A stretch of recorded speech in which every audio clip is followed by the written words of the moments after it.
Hi bro, how are you? Very bad. Very well, by the grace of God. By the grace of Almighty, By the grace of God Almighty. here I am to start the class 8th July to 14th July.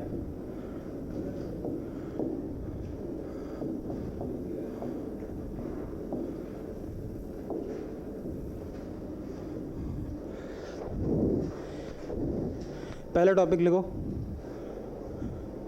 22nd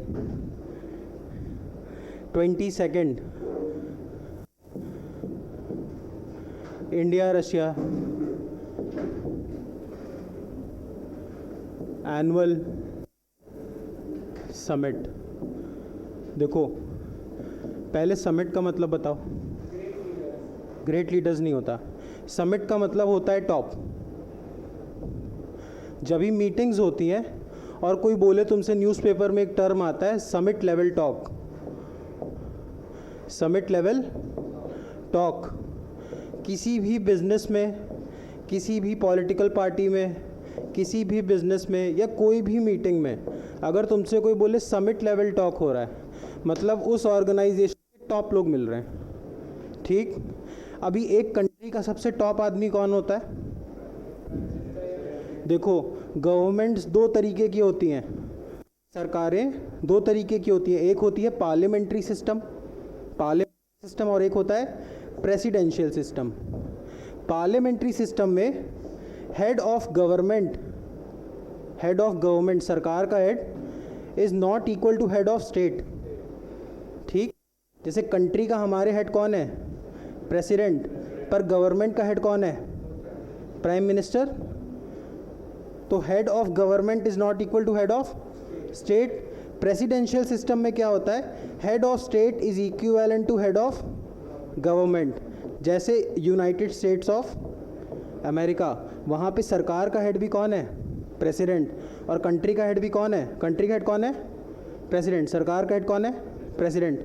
same cheese Russia में भी है, मतलब वहाँ पे country का head भी Vladimir Putin है और गवर्नमेंट का हेड भी कौन है? Vladimir Putin. तो जब समिट लेवल टॉक होगी तो इंडिया से कौन जाएगा? PM head Modi. और रशिया से कौन आएगा? Vladimir Putin. यहाँ तक समझ में आया? अब न्यूज़ क्या है? पुतिन की और मोदी की मीटिंग हुई। अभी इसमें पढ़ेंगे क्या क्या इंपॉर्टेंट है। अभी देखो मीटिंग क्यों हो रही है। इंडिया जब 1947 में इंडिपेंडेंट हुआ है ना, तो 1945 में क्या ख़त्म हुआ था? वर्ल्ड वॉर टू ख़त्म हुआ था। वर्ल्ड वॉर टू में एक तरफ से लड़ रहा था जर्मनी, इधर से था इटली, और तीसरी कंट्री कौन सी थी? जापान। एक ग्रुप ये था। इसकी लड़ाई हो रही थी यूएसएसआर उस टाइम का, रशिया और ब्रिटेन और फ्रांस। अब इसमें इंडिया मत बोलना, उस टाइम पे इंडिया गुलाम था। और किसका गुलाम था? तो इंडिया किधर से लड़ रहा था? यूएसए की तरफ से ही, मतलब ब्रिटेन की तरफ से। जब तक वर्ल्ड वॉर टू नहीं हुआ था, वर्ल्ड वॉर टू चला 1939 टू 45। वर्ल्ड वॉर टू से पहले दुनिया पे दो कंट्रीज़ का रूल था, एक था ब्रिटेन और एक था फ्रांस। ये दो का ही रूल था। तुम आज भी देखो कल्चरली दो ही लोगों की लैंग्वेज चलती है, या तो इंग्लिश बोलते हैं या कुछ कंट्रीज़ में चले जाओ वहाँ फ्रेंच भी बोलते हैं। बहुत कंट्रीज़ में आज भी फ्रेंच बोलते हैं। ठीक, यहाँ तक समझ में आया? बोलो पक्का? क्या समझ में आया? हाँ देखो, मतलब हमारा यहाँ तक सीन क्लियर है कि वर्ल्ड वॉर टू हो गया है। वर्ल्ड वॉर टू, जापान एक तरफ है, जर्मनी और एक तरफ है, बोलते रहो, इटली, और इधर से कौन है? यूएसएसआर और फ्रांस और ब्रिटेन। वर्ल्ड वॉर टू से पहले पावर्स कौन सी थी? Britain, France. अब वर्ल्ड वॉर टू ओवर हुआ। जब वर्ल्ड वॉर टू ओवर होगा तो ये लोग हार गए, तो जीता कौन? ये लोग जीत गए। अब जब भी दो लोगों में लड़ाई होती है तो जो हार जाता है वो तो गेम से ही बाहर हो गया। अब असलियत में डोमिनेंस जो ब्रिटेन और फ्रांस के पास थी वो चली गई किसके पास? यूएस। और कैसे चली गई? कैसे चली गई? मान लो मेरी और इनकी लड़ाई हो लेकिन इनके घर में हो तो नुकसान किसका होगा? जिसके घर में है उसका भी नुकसान होगा ना। तो जो पूरा वर्ल्ड वॉर 2 था वो लड़ा कहाँ गया था? यूरोप में। और हिटलर ने, देखो ये यूरोप था, ठीक, यूरोप में यहाँ पे मान लो कहीं जर्मनी था। सबसे पहले हिटलर ने इनको मारना शुरू किया, ब्रिटेन को, और फ्रांस पे तो कब्जा ही कर लिया। फ्रांस पे लिटरली हिटलर ने कब्जा करा हुआ था, हरा चुका था। ब्रिटेन को भी मार दिया था। Britain was about to surrender. मतलब कितनी बार ब्रिटिश गवर्नमेंट से ये बात हुई कि ब्रिटेन अब सरेंडर कर देगा किसको? जर्मनी को, हिटलर को। बट गलती कहाँ की देखो हिटलर ने। अब जब तुम किसी को मारने लगते हो तुम ओवरली एम्बिशियस हो जाते हो, है ना। हर इंसान होते हैं, तुम 2-3 काम करते हो वो भी एक एम्बिशन ही है, ओवरली एम्बिशियस हो। अब Hitler was overly ambitious. Hitler को लगा इनको मैं मार ही रहा हूँ तो ऐसा करता हूँ अब इधर भी वॉर खोल देता हूँ, रशिया के साइड भी। गलती ये हिटलर की सबसे बड़ी गलती बोली जाती है कि उसने 2 फ्रंट वॉर खोल दिया। अगर हिटलर 2 फ्रंट वॉर नहीं खोलता तो आज शायद पूरी दुनिया जर्मनी की गुलाम होती, जर्मनी, जापान और इटली। अब गलती क्या की हिटलर ने? इनको पीट ही रहा था तो अब हिटलर को लगा मैं बहुत ताकतवर हूँ तो हिटलर ने इधर भी अटैक कर दिया। और इधर कौन था? अब यूएसएसआर की एक खासियत है, यूएसएसआर में लगभग 12 महीने क्या पड़ती है? ठंड। जो पीक विंटर सीजन होता है वहाँ तुम देखना माइनस में चला जाता है टेम्परेचर। तुम वीडियोस देखना, रशिया में एकदम बर्फ रहती है। अब इसने गलती पता है क्या की? इसने नवंबर दिसंबर में यहाँ पे वॉर खोल दिया। अब इधर पे रूल कर रहा था स्टालिन, जो याद करना है मैं बताऊंगा अभी हमारे पास टाइम है आज। स्टालिन था, कहाँ पे रूल कर रहा था स्टालिन? यूएसएसआर में। स्टालिन ने क्या किया? स्टालिन को पता था कि जर्मनी हमें पीट देगा तो स्टालिन ने दो स्ट्रैटेजीज अपनाई। एक तो स्टालिन ने बोला कि हर एक रशियन, उस टाइम पे रशिया क्या था? यूएसएसआर। हर एक यूएसएसआर का बंदा एक सोल्जर होगा। अब इसका क्या मतलब है? मान लो ये यहाँ पे हिटलर है, जर्मनी है, जर्मनी ने किस पे वॉर किया? यूएसएसआर। उसने ये बोला कि जैसे जैसे जर्मनी की सेना आएगी तुम पीछे नहीं आओगे। पीछे नहीं आओगे मतलब तुम लड़के भागोगे नहीं। अगर तुम भागे तो मान लो यहाँ पे सिविलियन हो, मान लो यहाँ श्रुति बैठी है, श्रुति एक रशियन सिविलियन है यूएसएसआर की।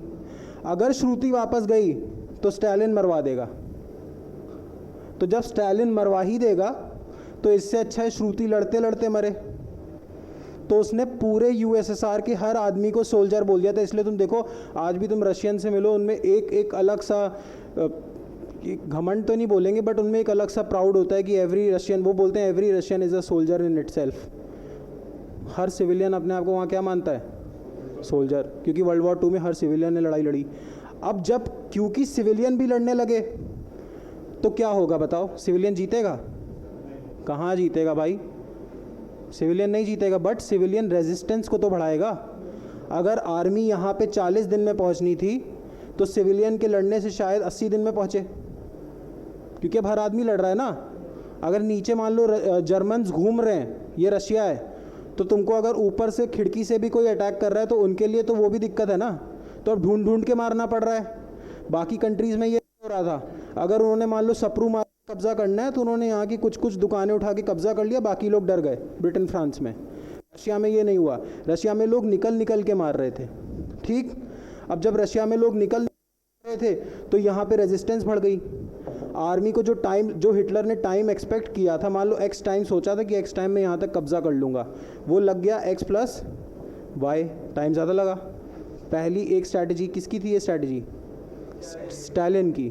दूसरी स्ट्रैटेजी क्या थी स्टालिन की? देखो स्टालिन को ये पता था कि जब अटैक कर रहा है वो कुछ 2 महीने या 3 महीने में सोच रहा था निपटा देंगे। अब वहाँ पे पड़ गई सर्दी, सर्दी पड़ गई, वहाँ पे क्या गिरने लगी? बर्फ़, स्नो। अब जब बर्फ़ गिरने लगी, ये यहाँ लड़ने ही लगे, तो यहाँ पे आ गई बर्फ़।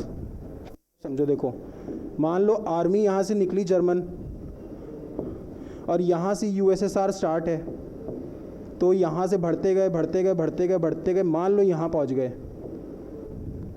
अब पीछे क्या आ गई? स्नो, स्नो आ गई। और दूसरा स्टालिन ने पता है क्या किया? जब ये कहीं लड़ने जाते थे तो जो खाना खाएंगे वो क्या करेंगे? वहाँ का ही अनाज खाएंगे। ये क्या करता था, जब ये जानता था स्टालिन कि ये एरिया में हार चुका हूँ, तो ये वहाँ की अपनी जितनी खेती होती थी, जितने क्रॉप्स होते थे, उनको जलवा देता था। क्यों?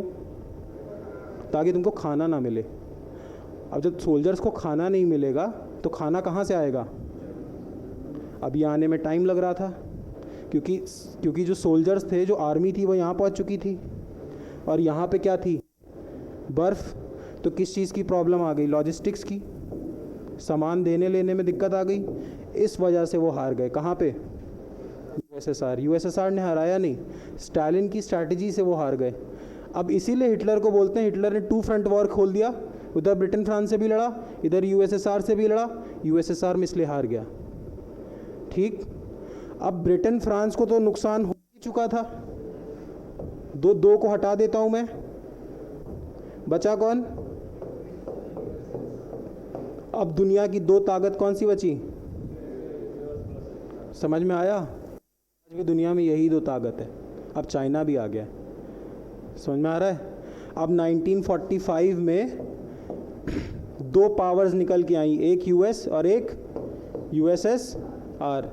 यूएस कहता था कैपिटलिज्म, जिसको जितना पैसा कमाना है कमाने दो, वो उसकी मेहनत। यूएसएसआर कहता था कम्युनिज्म, कि सारा कंट्रोल किसके पास होगा? गवर्नमेंट के पास। मतलब मान लो मैंने 10 लाख कमाए एक दिन में, तुम सब ने 1-1 लाख, तो यूएस कहेगा कि क्योंकि मैं ज़्यादा मैं 10 लाख रखूँगा। यूएसएसआर कहेगा कि 10 लाख वापस लाओ और इन सब में वापस बराबर बांट लो। तो यूएसएसआर फेल हो गया। फेल हुआ इसीलिए 1991 में यूएसएसआर 15 कंट्रीज़ में टूटा। कितनी कंट्रीज़ में टूटा? 15। जो सबसे बड़ी कंट्री कहलाई वो क्या थी? Russia. Kazakhstan, Kyrgyzstan, Uzbekistan, Turkmenistan, ये सारे क्या हैं? यूएसएसआर थे ये कभी। समझ में आया यहाँ तक? अब देखो क्या हुआ। अब इंडिया आज़ाद हुआ कब? 47। जब इंडिया को आज़ादी मिली तो इंडिया के पास 2 ऑप्शन थे, या तो यूएसए की पार्टी में चले जाओ या फिर यूएसएसआर। जवाहरलाल नेहरू ने एक तीसरा रास्ता निकाला। जवाहरलाल नेहरू ने बोला हम क्या रखेंगे? NAM, non align movement. ना मैं इसके साथ हूँ ना मैं इसके साथ हूँ, बट फिर भी इंडिया पे एलिगेशन लगता रहा। एलिगेशन मतलब इल्ज़ाम। इंडिया पे एलिगेशन लगता रहा कि वो क्या है? Pro USSR. क्यों? एक तो रीज़न ये था कि ये लोग थोड़े सोशलिस्ट टेंडेंसी के थे। सोशलिस्ट मतलब कि गरीबों का भला करो। अब गरीबों का भला किस में हो रहा है? कैपिटलिज्म में कि कम्युनिज्म में? गरीबों का भला किस में हो रहा है? कम्युनिज्म में। कैपिटलिज्म में भला कहाँ हो रहा है भाई? मैंने 10 लाख कमाए, ये तीनों ने कुछ नहीं कमाया, तुमने 1-1 लाख कमाया, तो इनका भला कहाँ हो रहा है? कैपिटलिज्म तो कह रहा है मैं कमा रहा हूँ तो मैं कमा रहा हूँ, कम्युनिज्म कह रहा है मैं ज़्यादा कमा रहा हूँ तो इनको दे दो। तो गरीबों के लिए बेटर क्या था? कम्युनिज्म। इसलिए इंडिया क्या बन गया? थोड़ा सा प्रो यूएसएसआर। यहाँ तक समझ में आया? तो इंडिया जब आज़ाद हुआ तो उसने दुनिया को बोला मैं नैम हूँ, नॉन अलाइन मूवमेंट, गुड। ना मैं यूएस का हूँ ना मैं यूएसएसआर का हूँ। उसका इंक्लिनेशन किसकी तरफ था? यूएसएसआर, क्योंकि देश इंडिया गरीब देश था। अगर इंडिया में उस टाइम पे कैपिटलिज्म डाल देते तो शायद हम लोग यहाँ पढ़ भी नहीं रहे होते, क्योंकि ज़मींदार रूल करते थे ना। समझ में आ रहा है? एक चीज़। और दूसरी चीज़ क्या थी बताओ? दूसरा हमने यूएसएसआर को क्यों चूज़ किया? क्योंकि ब्रिटेन अपनी यूएसए अपनी मदर कंट्री किसको बोलता है? ब्रिटेन को। देखो यूएस में कौन सी लैंग्वेज चलती है? इंग्लिश। ब्रिटेन में क्या चलती है? इंग्लिश। और हम पे हम गुलाम किसके थे? ब्रिटिश के। तो इंडिया को डर था कि अगर हम प्रो यूएस हो जाएंगे तो हम वापस कॉलोनी बन जाएंगे। तो इंडिया ने किसका रास्ता चुना? यूएसएसआर। अब हमें ये समझ में आ गया कि इंडिया और यूएसए की दोस्ती बहुत पक्की या पुरानी? पक्की या पुरानी? पुरानी। पक्की दोस्ती कुछ नहीं होती। इंटरनेशनल रिलेशंस जब पढ़ते हैं तो पहली लाइन पढ़ाते हैं, there are no permanent friends, no permanent enemies, but only permanent interest. और यही लाइफ का रूल भी है। ना कोई पक्का दोस्त होता है, ना कोई पक्का दुश्मन। पक्का क्या होता है? सिर्फ तुम्हारा खुद का बेनिफिट। दुश्मन कौन सा पक्का होता है? छोटे लोगों की दुश्मनी होती है भाई। अगर मेरी आज तुमसे दुश्मनी हो, कल मुझे 5 साल बाद पता चल जाए मेरे तुम्हारे साथ आने से फ़ायदा है, तो मैं दोस्ती कर लूँगा। तुम नहीं करोगे? नहीं करोगे ना? कि करोगे? इंडियन मेंटालिटी नहीं करेगी, लेकिन कर लेनी चाहिए। क्योंकि एक लाइन हमेशा याद रखो, there are no permanent friends, no permanent enemies, but permanent interest. ठीक, तो पक्की दोस्ती कुछ नहीं होती है, पुरानी दोस्ती होती है। इंडिया और रशिया की पुरानी दोस्ती थी। यहाँ तक समझ में आया? अब देखो अब क्या हो रहा है। अब रशिया को 1991 में यूएसएसआर तोड़ा किसने? यूएसएसआर तोड़ा किसने था? यूएसए ने। उसका दुश्मन तो यही था। जेम्स बॉन्ड की मूवीज़ देखो, यूएस और यूएसएसआर की पुरानी लड़ाई थी। और हारा कौन? क्योंकि ये टूट गया, यूएसए नहीं टूटा। तो अब एक चीज़ और समझ में आ गई कि मतलब रशिया का दुश्मन नंबर 1 कौन? यूएस। अब नए कॉन्टेक्स्ट में देखोगे तो चाइना एक नया पावर है। अब हम चाइना पे नहीं जा रहे, हमारा टॉपिक डाइवर्ट हो जाएगा। कभी चाइना आएगा तो मैं चाइना बता दूंगा। अब चाइना का भी दुश्मन नंबर 1 कौन? यूएस। इंडिया का दुश्मन नंबर 1 कौन? चाइना। तो ये दोनों दोस्त नहीं समझ में आ रहा है? अरे यूएस का दुश्मन कौन? चाइना। इंडिया का दुश्मन कौन? चाइना। तो ये दोनों दोस्त। अब रशिया का दुश्मन कौन? यूएस। तो रशिया का दोस्त कौन? चाइना। इसलिए चाइना और रशिया क्लोज आ रहे हैं। अब अगर चाइना और रशिया क्लोज आएंगे तो प्रॉब्लम किसको होगी? इंडिया को, क्योंकि इंडिया का चाइना रशिया क्या है? पुराना दोस्त। 1962 में इंडो चाइना वॉर हुआ था, इंडिया और चाइना का वॉर। इस इंडो चाइना वॉर में रशिया ने इसलिए पार्टिसिपेट नहीं किया था क्योंकि रशिया ने बोला था India is my friend but China is my brother. क्योंकि चाइना भी कम्युनिस्ट है और रशिया भी कम्युनिस्ट। चाइना में देखो सारी पावर किसके पास है? गवर्नमेंट के पास। रशिया में सारी पावर किसके पास है? और यूएस क्या कहता है? फ्री रहो। यहाँ तक समझ में आया? अब मीटिंग किसकी हुई है? मोदी और रशिया की। तो इंडिया क्या चाहेगा? रशिया से क्लोज रिलेशंस हो जाएं, क्योंकि रशिया के अब रिलेशंस किससे क्लोज हो रहे हैं? चाइना से। समझ में आया? और इंडिया के साथ एक प्रॉब्लम और है। इंडिया 1947 के बाद से आज तक लगभग अपने 80% जो हथियार हैं, आर्म्स हैं, वो किससे लेता है? रशिया से। अब तुम्हारे दिमाग में आएगा कि सर हमने इसरो बना लिया, इतनी सारी ट्रेन्स बना ली, सब IITs बना लिए, IIMs बना लिए, तो हम आर्म्स अभी भी रशिया से क्यों लेते हैं? क्योंकि देखो क्या है, जब 47 में आज़ादी मिली थी तो ब्रिटेन को ये पता था क्या कि मुझे इंडिया छोड़ना पड़ेगा कभी? जब कोई कहीं रूल करता है, मान लो आज मैं तुम सबको स्लेव बना लूँ, तो मैं कभी ये मान के चलूँगा कि मेरा पावर कभी ख़त्म होगा? कोई नहीं मान के चलता। रशिया भी नहीं, इंडिया भी नहीं मान के चलता था, मतलब ब्रिटेन भी।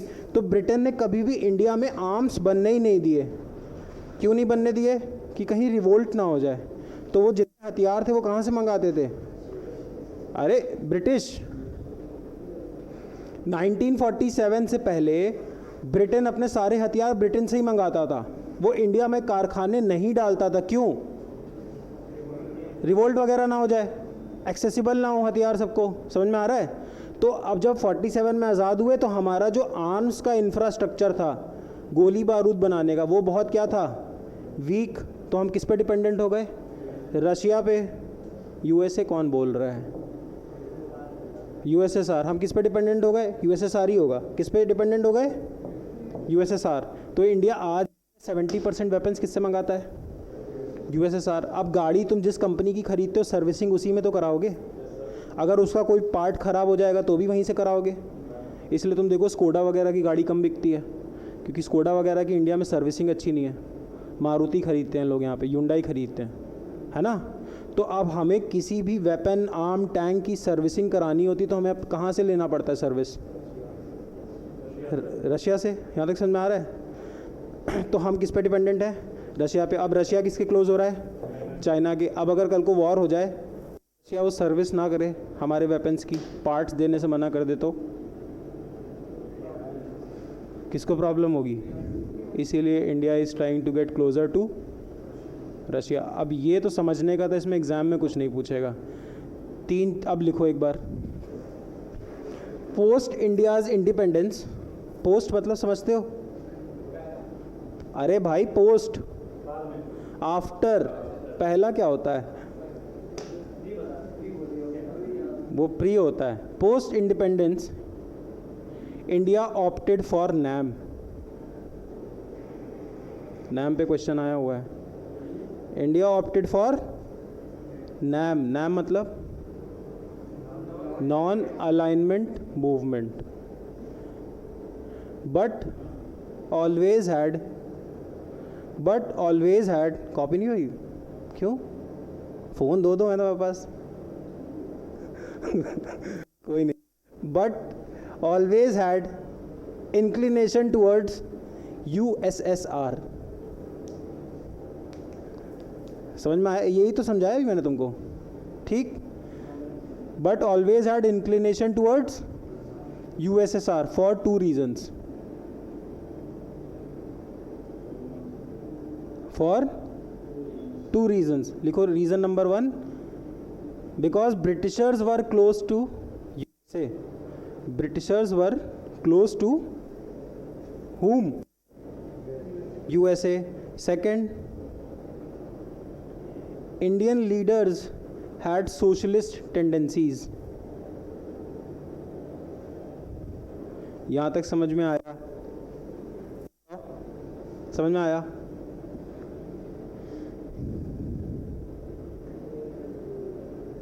समझ में आया? इसके बाद लिखो Russia and China are getting closure.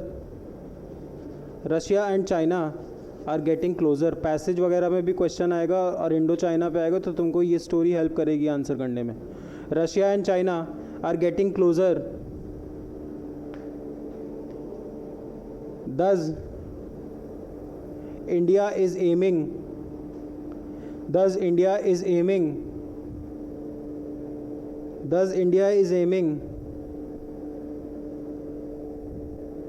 at $100 billion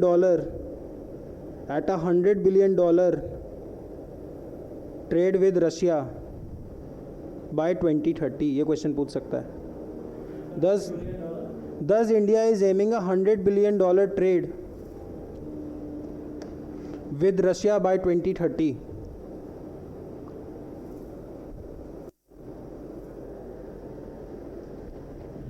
लिख लिया यहाँ तक? अब एक चीज़ याद रखो, हमने रशिया से कुछ चीज़ें ले रखी हैं, इस पे क्वेश्चन आता है। पहला हमने रशिया से ले रखा है, लिखो सुखोई। सुखोई का नाम सुना है? सुखोई फाइटर जेट, सुखोई सुना होगा नाम न्यूज़ में। सुखोई हमने किससे ले रखा है? रशिया से। इसके बाद देखो मिग-29 सुना है? सुना है? मिग-29 किससे ले रखा है? रशिया से। इसके बाद लिखो INS विक्रमादित्य। INS क्या होता है? Indian naval ship. तुमने बड़े बड़े जहाज़ देखे होंगे शहरों जितने बड़े, जिसमें टैंकर वैंकर रखे जहाज़ों से टेक ऑफ करा देते हैं, देखा है? बड़े बड़े फ्लीट्स होते हैं जिसमें से फाइटर पायलट्स लेके उड़ जाते हैं, बड़े बड़े जहाज़ जिसमें मिलिट्री पूरी घूमती है, उसी को बोलते हैं इंडियन नेवल शिप। जो इंडिया के पास अभी है विक्रमादित्य, ये किससे लिया है? रशिया से। इसके बाद S-400, इस पे क्वेश्चन भी आया था, ये किससे ले रखा है? रशिया से। S-400 पे क्वेश्चन आ सकता है। S-400 को थोड़ा डिटेल में समझो क्या है।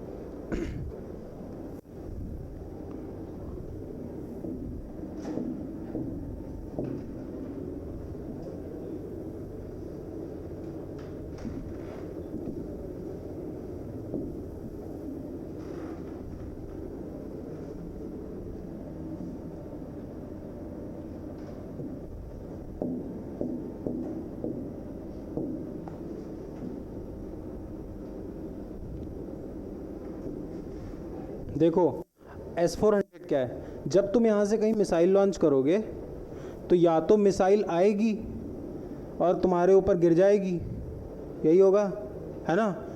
दूसरा क्या हो सकता है, तुम मिसाइल को यहीं रोक दो, है ना। इसी चीज़ को बोलते हैं एंटी मिसाइल सिस्टम। यही टेक्नोलॉजी है S-400। ये हमने दिल्ली में लगा रखा है। तो अगर कल को पाकिस्तान या फिर लेट से चाइना दिल्ली पे अटैक करेगा तो ये एंटी मिसाइल सिस्टम उस मिसाइल को रोक लेगी। सेम टेक्नोलॉजी है जैसे बिस्किट होता है। अब बिस्किट तुम्हारा पार्ले का भी आता है, ब्रिटानिया का भी आता है, दोनों है क्या, बिस्किट। ऐसे ही सेम टेक्नोलॉजी रशिया जब बेचता है तो बोलता है S-400, और जब US बेचता है तो उसको बोलता है थार्ड। ये भी एक लड़ाई है। US कहता है तुमने हमसे थार्ड क्यों नहीं लिया, S-400 क्यों ले लिया जब सेम टेक्नोलॉजी है। तो तुम्हारे दिमाग में क्वेश्चन आएगा, जब इंडिया US की अच्छी फ्रेंडशिप है तो थार्ड ले लेते, S-400 क्यों लिया बताओ। तो US कोई कमज़ोर देश तो है नहीं। हम ये बना रहे हैं, तुम भी एक ऐसा पेन बना रहे हो, तो हम तो उस टेक्नोलॉजी का बना लेंगे। तो इंडिया ने S-400 क्यों लिया। और थार्ड सुना है, साउथ कोरिया के पास थार्ड है, जापान के पास थार्ड है। तो ये कोई गरीब कंट्रीज तो है नहीं। किया इनका, LG इनका, सैमसंग इनका, तो इन्होंने थार्ड ले लिया, इंडिया ने S-400 क्यों लिया बताओ। एक टैंक से तो नहीं होगा कुछ। देखो रीज़न क्या है। एक F-16 फाइटर जेट सुना होगा, F-16 किसके पास है, पाकिस्तान। अब सुनो, F-16 किसके पास है, पाकिस्तान। F-16 किसका है, US का। अब अगर मुझे ये जो सिस्टम लगाना था दिल्ली के पास, ये किससे बचाना था अपने आप को, मिसाइल से। पाकिस्तान के पास क्या है, F-16 बनाने वाला कौन, US। तो इस ताले की चाबी किसके पास होगी, US। अगर हम US का ही सिस्टम ले लेते तो ये दोनों पे कंट्रोल एक तरीके से किसका होता, US। अब इन्होंने अटैक किया, मान लो अटैक कर दिया, और US उस टाइम पे US इंडिया के फेवर में नहीं है, तो ये सिक्योरिटी लैप्स हो जाएगा, क्योंकि इस ताले की चाबी किसके पास होगी, US। वो चाह लेगा तो अटैक हो जाएगा। अब तुम्हारी सॉवरेनिटी किसके हाथ में आ जाएगी, US। क्योंकि जो चीज़ मार रही है वो भी US की, और जो चीज़ बचा रही है वो भी किसकी, US की। तो जब मुझे मारने वाली चीज़ US की मिली है तो मैं बचाने वाली चीज़ किसकी लूँगा, रशिया की। समझ में आया। There are no permanent friends, no permanent enemies, only permanent interest. समझ में आया। S-400 पे क्वेश्चन आया हुआ है, ये लिख लिया। Sukhoi, MiG-29, S-400, INS Vikramaditya, ठीक। अब देखो एक चीज़ है, शायद एग्ज़ाम में पूछे ना पूछे, बट फिर भी समझ लो कि इंडियन आर्मी के लिए कोई दूसरी कंट्री का बंदा लड़ सकता है। मैं मान लो अगर जर्मनी का होता और मैं चाहता इंडिया से लड़ लूँ, इंडिया की आर्मी से, इंडियन आर्मी में ज्वाइन हो जाऊँ, कर सकता हूँ। क्यों,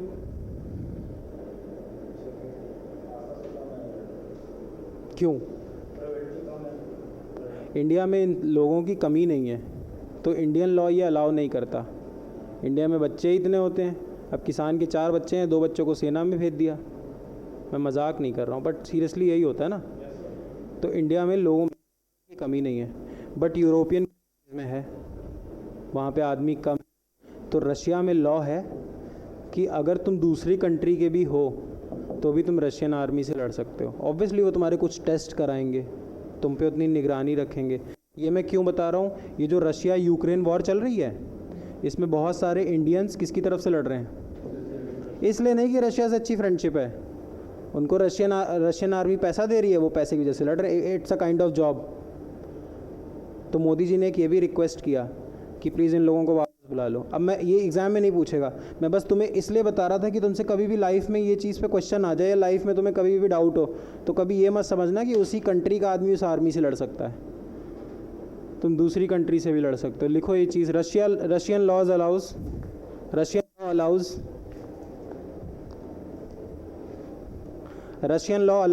foreign serviceman,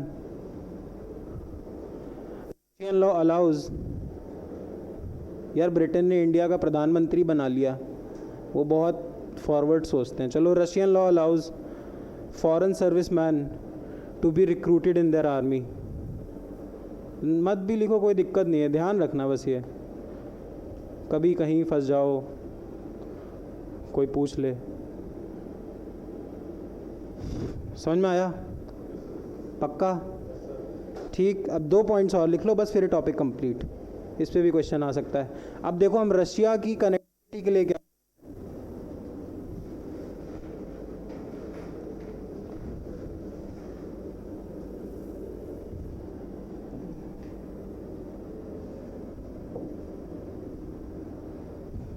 ये इंडिया है, ये रशिया है, ठीक।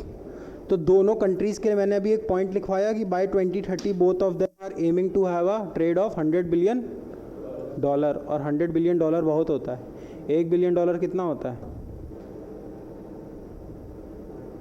अगर मैं तुमसे बोलूँ मुझे $1 बिलियन दे दो, ही इज़ अ बिलियनर, मतलब कितना है वो? देखो, हमेशा याद रखना यार इस चीज़ को। मैं एक, देखो,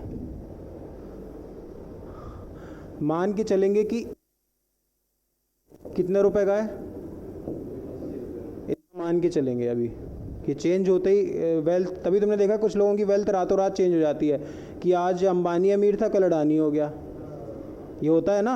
अब एक रात में वो कुआं तो खोद नहीं लेता है ना। अब देखो, $1 मिलियन अगर कोई बोले, ये आना चाहिए, $1 मिलियन। $1 मिलियन मतलब करोड़ लगा लिया करो तुरंत। अगर मैं तुमसे बोलूँ $1 मिलियन मतलब 8 करोड़। अगर डॉलर 80 का है, अगर डॉलर 90 का है तो 9 करोड़, डॉलर 78 का है तो 7 करोड़ 80 लाख, डॉलर 50 रुपए का है तो 5 करोड़, $1 मिलियन। ऐसे ही अगर अब कोई तुमसे बोल दे मैं $20 मिलियन का आदमी हूँ, तभी लोग बोलते हैं he is a multi millionaire. 1 million से ज़्यादा जिसके पास है।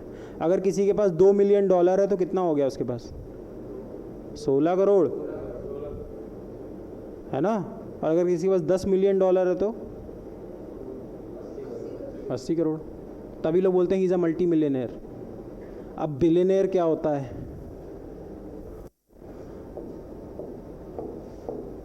बिलियनेयर सुनते ही 1000 लगा दो, मतलब जैसे मान लो 8 है, 1000 करोड़ जोड़ दो बस। मतलब अगर $1 बिलियन है तो कितना होगा? 8000 करोड़। तब लोग बोलते हैं बिलियनेयर। इसीलिए यूनिकॉर्न, एक कंपनी को बोलते हैं कि this company is now a unicorn. Unicorn का मतलब होता है उस कंपनी की वैल्यू $1 बिलियन हो चुकी है। जैसे Unacademy is a $3 billion company, तो कितनी बड़ी कंपनी हो गई? 2-3 24,000 करोड़ की कंपनी। न्यूज़ कितने $बिलियन की कंपनी थी? 22 बिलियन जब अपने टॉप पे थी। 1 बिलियन मतलब 8,000, 10 बिलियन मतलब 80,000, 20 बिलियन मतलब 1,60,000 और 16 और मतलब 1,76,000 करोड़ की कंपनी थी। समझ में आया? जब तुमसे कोई बोले कि ही इज़ अ बिलियनेयर, तो दिमाग लगा लो कि अगर $1 बिलियन भी है तो कितना पैसा पड़ा इसके पास? 8,000 करोड़। और अगर 10 बिलियन है तो 80,000 करोड़। मिलियनेयर बड़ा कि बिलियनेयर? बिलियनेयर। अब इसके ऊपर ट्रिलियनेयर भी होता है। दुनिया में एक ही कंपनी है, एप्पल। ट्रिलियन, वो बहुत बड़ा होता है, वो मुझे भी नहीं समझ में आता, तो मुझे याद नहीं रहता है। ये नहीं पता भाई, ये तुमने कहीं उसमें पढ़ लिया है? हाँ, नहीं, वो कहीं इंस्टाग्राम में घटिया वाले वो जो आते हैं उल्टी। हाँ, वही सब, वो सब मुझे नहीं पता ब्रो। देखो,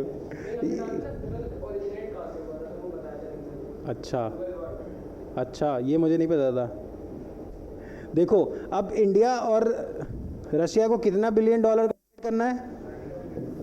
$100 बिलियन। $1 बिलियन मतलब 8,000 करोड़। 1000 करोड़ मतलब $1 बिलियन, और 2 ज़ीरो और लगा दो, इतना करोड़, 1 10 100 1000 10,000 लाख, 8 लाख करोड़ का ट्रेड करना है। अब 8 लाख करोड़ का सामान बेचना खरीदना है, तो उसके लिए हमको क्या चाहिए? कनेक्टिविटी। बेचोगे कैसे? एनीवेयर डोर थोड़ी है कि यहाँ से वहाँ बेच दिया, रास्ते बनाने पड़ेंगे। तो इंडिया 2 रास्तों पे काम कर रहा है, इस पर भी क्वेश्चन आया हुआ है। एक बन रहा है INSTC, अभी मैं बताऊंगा, और एक बन रहा है इधर चेन्नई टू व्लादिवोस्तोक। रशिया 2 तरफ है, एक हम रशिया को यहाँ से कनेक्ट कर दे रहे हैं अगर यहाँ से कुछ मंगाना है, और रशिया का एक साइड ये है, एक ये कनेक्ट कर दे रहे हैं। इस वाले रास्ते का नाम है, लिखो INSTC, इंडिया, लिखो INSTC का फुल फॉर्म क्या है?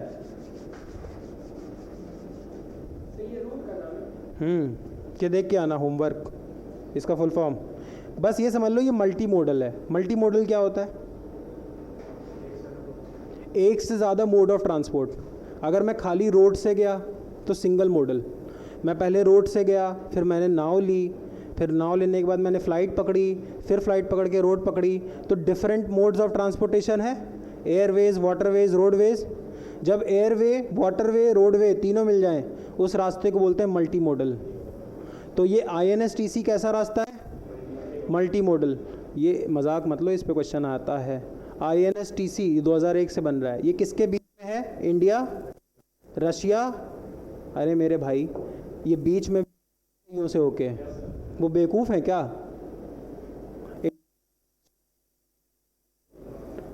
क्वेश्चन पूछ सकता है INSTC किस 3 कंट्रीज़ के बीच में जाता है? इंडिया, ईरान और रशिया। वर्ल्ड मैप देखोगे तो यहाँ कहीं ईरान फंसा हुआ है। ठीक, ये वाला रास्ता समझ गए? INSTC समझ गए? ठीक। अब दूसरा रास्ता देखो, लिखो चेन्नई टू व्लादिवोस्तोक। व्लादिवोस्तोक, ये समझ गए ना कौन सा रास्ता? ये कहाँ? ये यहाँ चेन्नई है और यहाँ पे है व्लादिवोस्तोक। अब ये बताओ, इस रास्ते में कहीं पे भी रोड दिख रही है? ये तो मैंने ऐसे ही बना दिया, ये ऐसे जाएगा। कहीं रोड दिख रही है? तो ये मैरी टाइम रूट हो गया, मैरी टाइम रूट। तो चेन्नई टू व्लादिवोस्तोक कैसा रूट है? Maritime. तो अगर कुछ छूट रहा है तो डरो मत, अब मैं नोट्स खुद बनाता हूँ, पहले भी बनाता ही था, but hard copy. Vladivostok notes दे दूंगा। व्लादिवोस्तोक, सिंपल क्वेश्चन पूछ दे। Vladivostok recently seen in news is in which of the following countries? Russia. Chennai Vladivostok maritime route. Chennai से स्टार्ट हुआ, व्लादिवोस्तोक पे ख़त्म हुआ, और पानी से गया तो मैरीटाइम। तो Chennai Vladivostok maritime route. Simple सा क्वेश्चन पूछ लेगा कि व्लादिवोस्तोक कौन सी कंट्री में सिचुएटेड है? रशिया। अब इस वजह से तुम सारी कंट्रीज कैपिटल्स पढ़ने लगोगे। दुनिया में कितने शहर होंगे, सारे थोड़ी याद रख लोगे, बट ये न्यूज़ में है ना। समझ में आया? इंडिया रशिया समझ में आ गया? पक्का? चलो आगे बढ़ो। हाँ, अब ये नहीं पता भाई, ये शहर बहुत पुराना है, पुतिन तो अभी का है। अच्छा, सबसे बढ़िया तुमको इंटरनेशनल लीडर कौन सा लगता है दुनिया में? बताओ, जल्दी बताओ, जल्दी बताओ। तुमको कौन लगता है? तुमको पुतिन, तुमको मोदी जी, तुमको मोदी जी, तुमको देव, तुमको कोई नहीं, योगी जी। कोई नहीं यार, योगी मुझे भी पसंद है। Barack Obama. क्यों? क्योंकि ब्लैक था? क्योंकि ब्लैक था तो क्यों अच्छा था?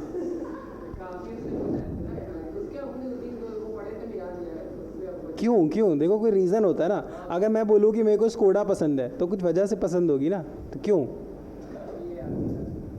याद नहीं आ रहा। चलो कोई नहीं, तुम बताओ भाई तुम्हारा फेवरेट लीडर कौन है? पुतिन, मोदी जी, डॉन, तुम्हारा श्रुति? मोदी जी। अरे यार मोदी जी बहुत पॉपुलर हैं। तुम लोग मोदी जी का नाम इसलिए ले रहे हो, तुम लोग को दूसरा नाम ही नहीं मालूम। अरे यार ये तो डार्कर देन डार्क है? मेरी तो शेख लेडीज़ बहुत पावरफुल लेडीज़ हैं। इसके बाद अगला टॉपिक लिखो फाइनेंशियल इंक्लूजन इंडेक्स। इस पे दो हमको। यार मुझे इंडिया में तो जवाहरलाल नेहरू पसंद है। हाँ हिटलर भी पसंद है, सच में पसंद है, लेकिन ये बताया नहीं जाता है। हैं?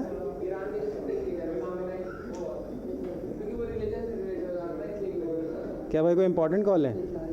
ले आओ ले आओ ले आओ, कॉपी खरीद के लाओगे? अच्छा अच्छा। यार दो फ़ोन का आजकल क्या कॉन्सेप्ट चल रहा है? नहीं भाई मैं भी दो फ़ोन रखता हूँ।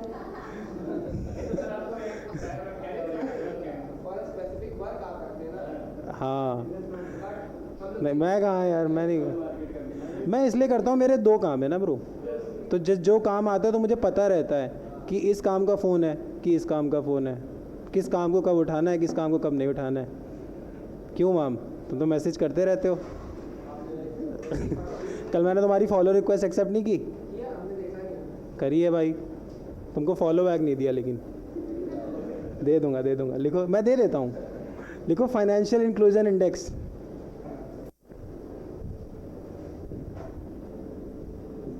वित्तीय समावेशी सूचकांक, फाइनेंशियल इंक्लूजन इंडेक्स। अब देखो फाइनेंशियल इंक्लूजन क्या होता है, फाइनेंस क्या होता है, एमबीए कितनी फील्ड्स में होती है? और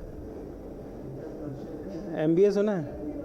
मार्केटिंग में होती है। और सीरियस रहो, नहीं रहोगे तो फिर मैंने तुम लोग को बता ही रखा है, एक ये वाली जॉब होती है, यही मिलती है फिर, तो थोड़ा सीरियस रहो। बताओ एमबीए किस किस में होता है? और जल्दी बताओ, आज तो टाइम है, आज तो संडे है। हाँ एंटरप्रेन्योरशिप अलग चीज़ होती है। एंटरप्रेन्योरशिप क्या होती है? एंटरप्रेन्योरशिप स्टार्टअप क्या होता है?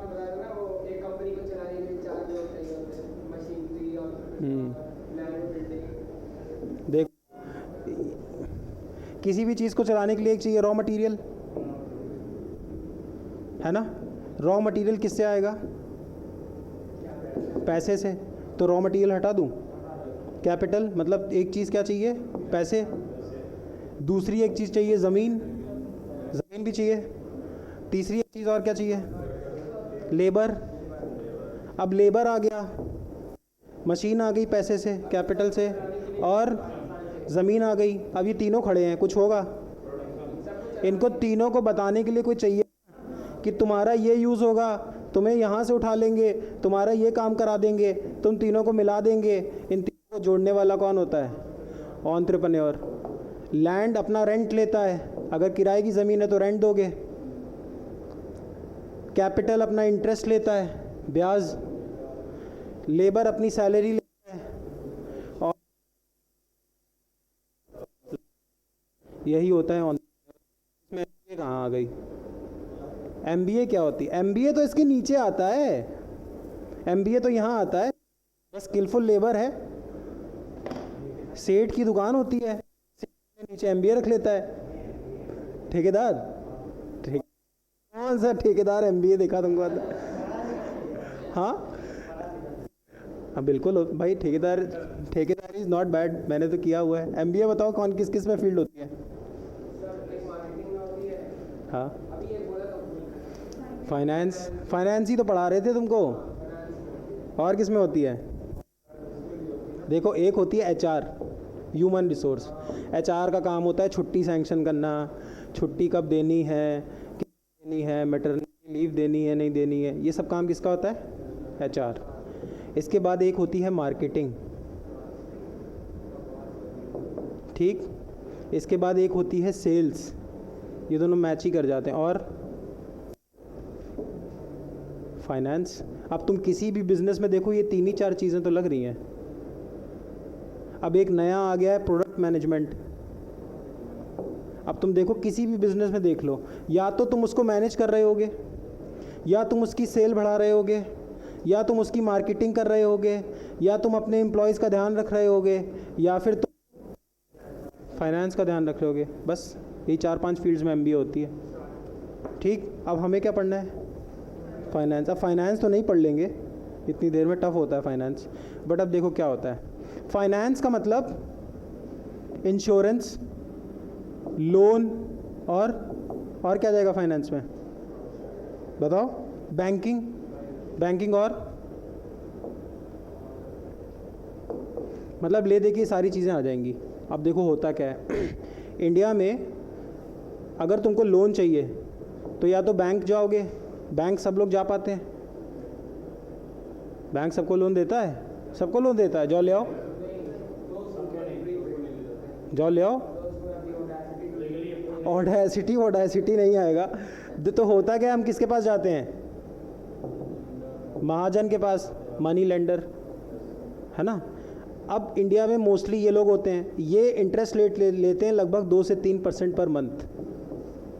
मैं ऐसे ऐसे लोगों को भी जानता हूँ जो 5% भी लेते हैं ना। 5% पर महीना मतलब समझते हो? अगर 1 लाख रुपए दोगे तो और 2 साल बाद लोगे तो तुम कैलकुलेशन करके देखना 64 लाख रुपए हो जाएंगे। ये बहुत डेंजरस चीज़ होती है, लोग करते हैं। तो गांव में तो इसी से लोग पैसा उठाते हैं। तो अब ये प्रॉब्लम से फंसता कौन है? किसान और गरीब लोग। तो सरकार क्या चाहती है? इन सबको कौन सी सर्विसेज दी? इनसे जोड़ा जाए, है ना, तभी तो हम प्रॉब्लम से निकलेंगे।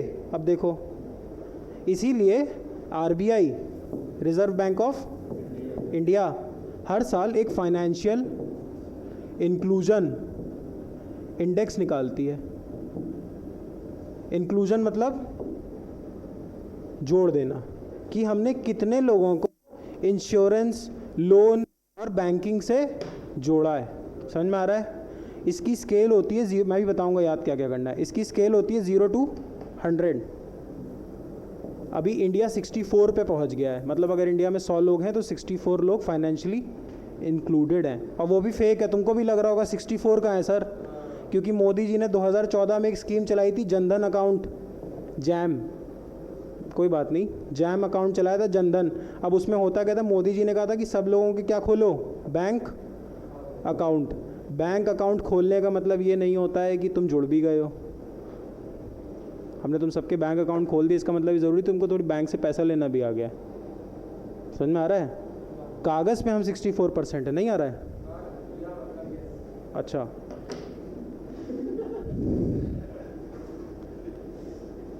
बस इतना याद रखो। फाइनेंशियल इंक्लूजन इंडेक्स कौन रिलीज़ करता है? RBI। इंडिया का पॉइंट कितना है अभी? 64 आउट ऑफ 100। इंडिया में 3 मेजर स्टेप आज तक लिए जा चुके हैं। किस चीज़ के लिए? फाइनेंशियल इंक्लूजन के लिए। सबसे पहले आयरन लेडी 1969 इंदिरा गांधी, इन्होंने क्या किया? सीधे सीधे बड़े 14 बैंक उठाए और रातों रात 12 बजे ऑर्डर निकाला और कह दिया आज से तुम सब नेशनलाइज, तुम जितनी भी बड़ी कंपनी हो मुझसे पैसा लो और ये अब देश को दे दो। मतलब आज मोदी जी ऑर्डर निकाले और अंबानी जी से कह दें आज से रिलायंस इंडस्ट्री क्या हो गई? नेशनलाइज। मतलब जो भी उनकी नेटवर्थ होगी वो दे दी जाएगी कंपनी की, और वो कंपनी किसकी हो जाएगी? मोदी जी की नहीं, देश की, सरकारी। तो हमने 14 बैंकों को सरकारी कर दिया था। क्यों? क्योंकि ये बैंक गरीब लोगों को लोन ही नहीं देते थे। समझ में आ रहा है? फिर इसके बाद 1980 में हमने कितने बैंक्स उठा के कर दिए? 6 बैंक्स। इस पर भी क्वेश्चन आया हुआ है। और 2014 में मोदी जी ने क्या लॉन्च किया था? जैम। ठीक, पक्का?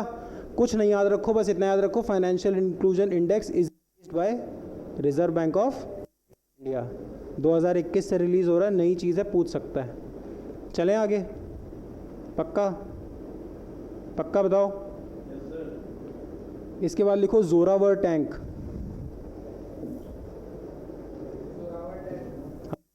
टैंक पढ़ा है?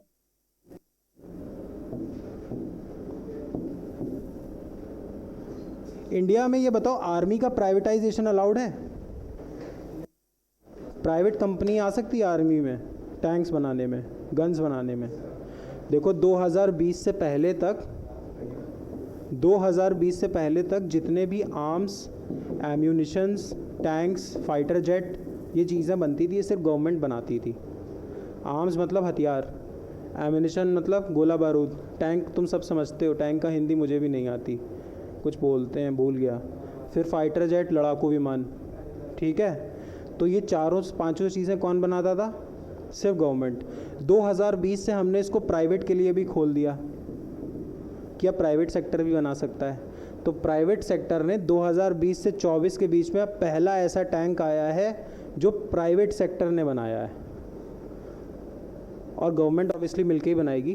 तो गवर्नमेंट की तरफ से कर रहा था DRDO, defence research development organisation, DRDO। और तुमने कंपनी सुनी होगी लार्सन एंड टूब्रो, LNT, नहीं सुना है?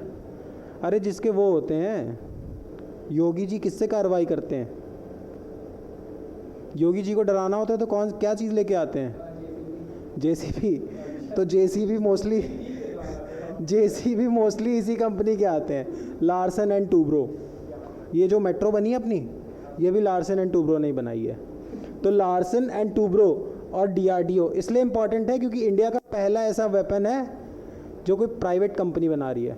तो लार्सन एंड टूब्रो और DRDO ने मिलकर कौन सा टैंक बनाया है? जोरावर टैंक। अब जोरावर टैंक से एक क्वेश्चन पूछ सकता है कि जोरावर टैंक को डिप्लॉय कहाँ करोगे? डिप्लॉय मतलब तैनात कहाँ करोगे? तो इसको हम तैनात करेंगे LAC पे, इंडिया और लाइन ऑफ एक्चुअल कंट्रोल। हाँ, defence research development organisation. Zorawar tank को मैं बोल दूं कि इट इज इंडिजिनस मेड मतलब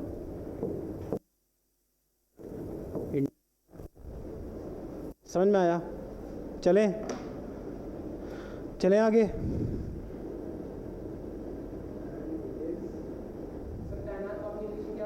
डिप्लॉय ना हिंदी आ रही है ना इंग्लिश आ रही है। आगे चलो, पर्सनल मत लो यार। पक्का? फिर ठीक है ठीक है, मैं करता हूँ तुमको आज कॉल बैक। लिखो हैनिवल प्रोटोकॉल। क्या? तुमको भी बुला लेंगे ब्रो, कोई दिक्कत नहीं है। अभी तो मैं हूँ, अभी 1-2 दिन हूँ मैं यहाँ पे। हैनिबल प्रोटोकॉल ये क्या है? समुराई जानता है कोई? समुराई क्या होता है?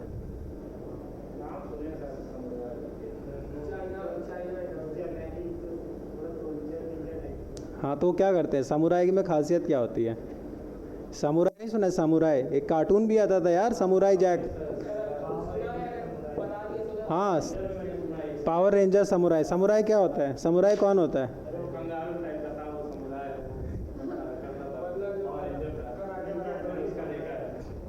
तुम बता।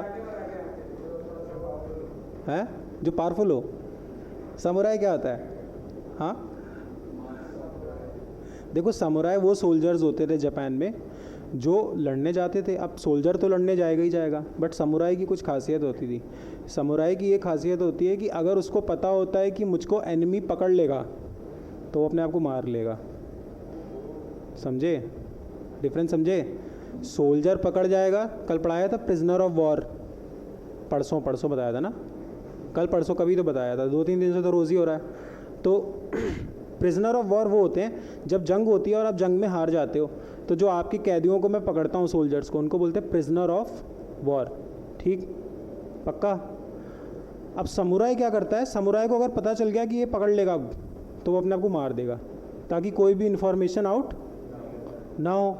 अब सेम कॉन्सेप्ट, अब इजराइल और हमास का भी वॉर चल रहा है, पैलेस्टाइन वॉर। पैलेस्टाइन की तरफ से हमास एक ऑर्गेनाइजेशन लड़ रही है, इन दोनों में लड़ाई चल रही है। अब ये लोग ये बोल रहे हैं कि इज़राइल एक हैनिबल प्रोटोकॉल पे काम कर रहा है। हैनिबल प्रोटोकॉल क्या है कि अगर इजरायली सोल्जर को पता चल गया कि हमास वाले मुझको पकड़ लेंगे तो वो अपने आप को मार लेता है ताकि कोई भी इंफॉर्मेशन आउट ना हो। अब ये चीज़ इनह्यूमन है कि नहीं, और हम ह्यूमन राइट्स की तो बात करते ही रहते हैं, तो बस इसीलिए ये न्यूज़ में आ गया कि हैनिबल प्रोटोकॉल क्या है। Hannibal protocol is similar to samurai. Israel army कह रही है नहीं है, ऐसा कुछ नहीं है भाई, लेकिन करते हैं वो लोग ये कि कोई भी इंफॉर्मेशन आउट ना हो। लिख लो Hannibal protocol followed by Israel security forces. ये अच्छी चीज़ है ख़राब? तुम कभी ना करो मतलब तो वो लोग मार देंगे, तो वो मार देंगे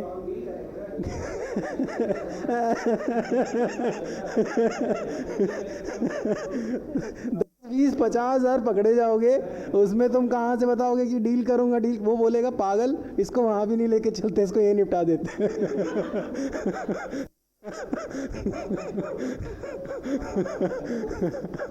नहीं नहीं, कोई नहीं, मजाक की बात दी है ब्रो, कम से कम हिम्मत तो है, कोई तो डील करेगा ही।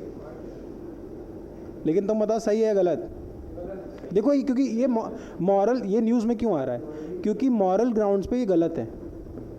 गलत है ना किसी को अपनी जान देना, और लेकिन लोग कर भी रहे हैं। सिक्योरिटी के ग्राउंड पे सही भी है, तो तुम बताओ सही है या गलत?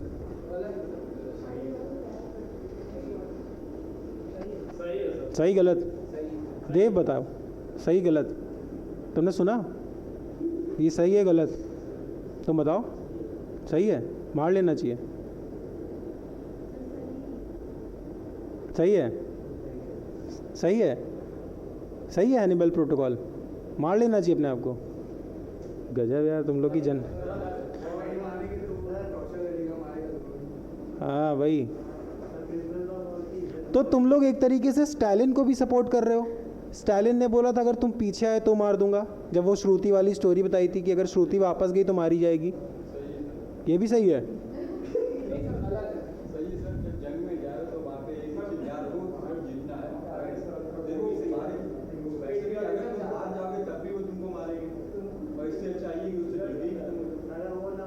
पर ये लड़के नहीं ख़त्म हो रहे ना, ये तो अपने आप को खुद मार रहे हैं। इन्हें पता है कि मार देगा आके, या वो पकड़ लेगा, कुछ इन्फॉर्मेशन निकालेगा।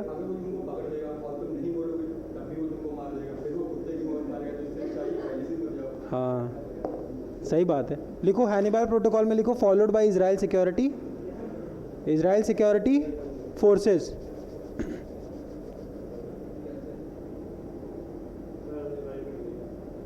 क्या रिपीट में इसमें कुछ है नहीं, इंग्लिश है नॉर्मल सी। लिखो followed by Israel security forces.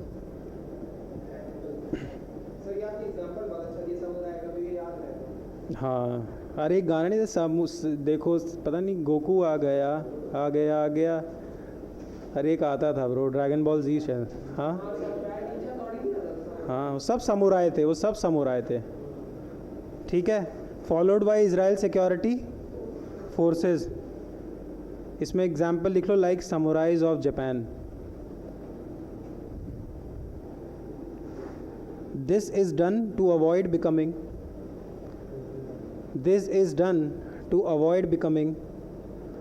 hostage to enemy nation.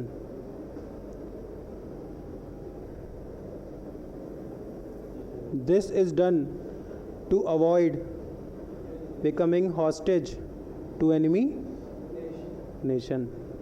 मतलब इस क्लास में सिर्फ उमाम जैदी है जो डील करेगा बाकी सब हमने आपको, वैसे मैं भी डील करूँगा ब्रो, लेकिन डील तक पहुँची नहीं।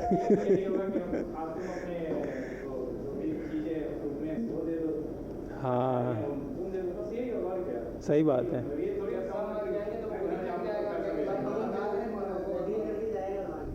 हाँ वो तो है।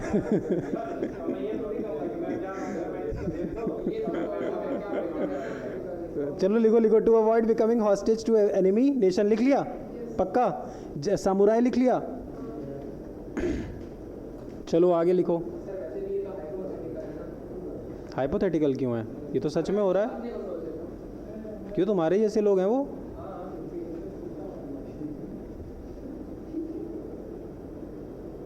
इसके बाद लिखो SCO meeting, Shanghai cooperation organisation. STO नहीं, SCO।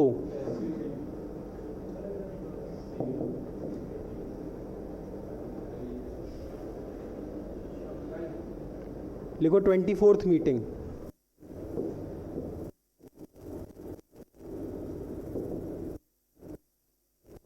देखो दो चीज़ें होती है, एक होती है इंडिविजुअल सिक्योरिटी, एक होती है कलेक्टिव सिक्योरिटी।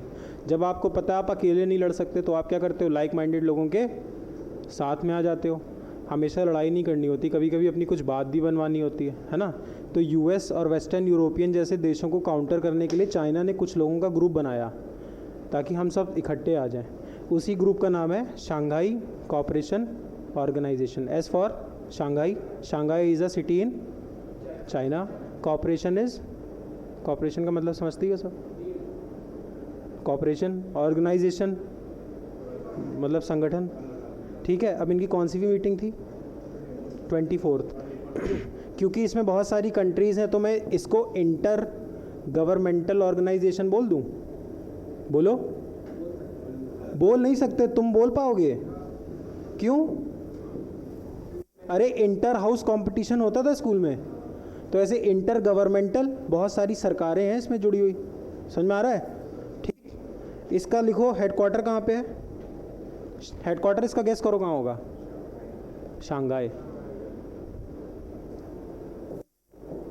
हेडक्वार्टर कहाँ है? शंघाई।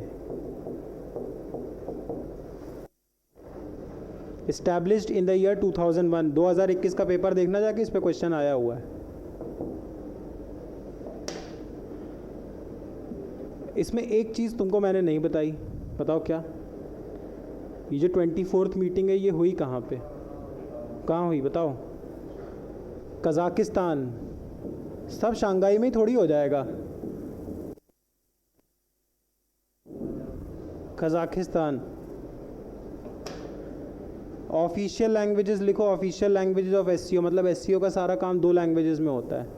ऑफिशियल लैंग्वेज एक है तुम्हारी रशिया और एक है तुम्हारी चाइना। इससे एक चीज़ और सीखो, ये जो तुम देखते हो JNU में लोग फॉरेन लैंग्वेज का कोर्स करते हैं, सुना है कि कोई स्पेनिश पढ़ रहा है, कोई फ्रेंच पढ़ रहा है, कोई रशियन पढ़ रहा है। अब वो लोग कहाँ नौकरी पाते हैं? अब SCO का मेंबर इंडिया भी है, अभी मैं बताऊँगा। तो अब जो SCO का सारा काम है वो कौन सी 2 भाषा में हो रहा है? रशियन और चाइना। तो सारा पेपर वर्क किस में आया? रशिया और चाइना। तो मुझे कोई एक आदमी चाहिए ना जो रशिया चाइना को या तो इंग्लिश में ट्रांसलेट करे या फिर हिंदी में। ठीक। तो इसकी 2 ऑफिशियल लैंग्वेजेस हैं, पहली है रशिया और दूसरी रशियन, दूसरी चाइनीज़। इसके बाद established in the year 2000, headquarter it is an intergovernmental. The meeting was 24th, held in the country Kazakhstan. There are 10 members in SCO। कितने मेंबर हैं इसके? 10।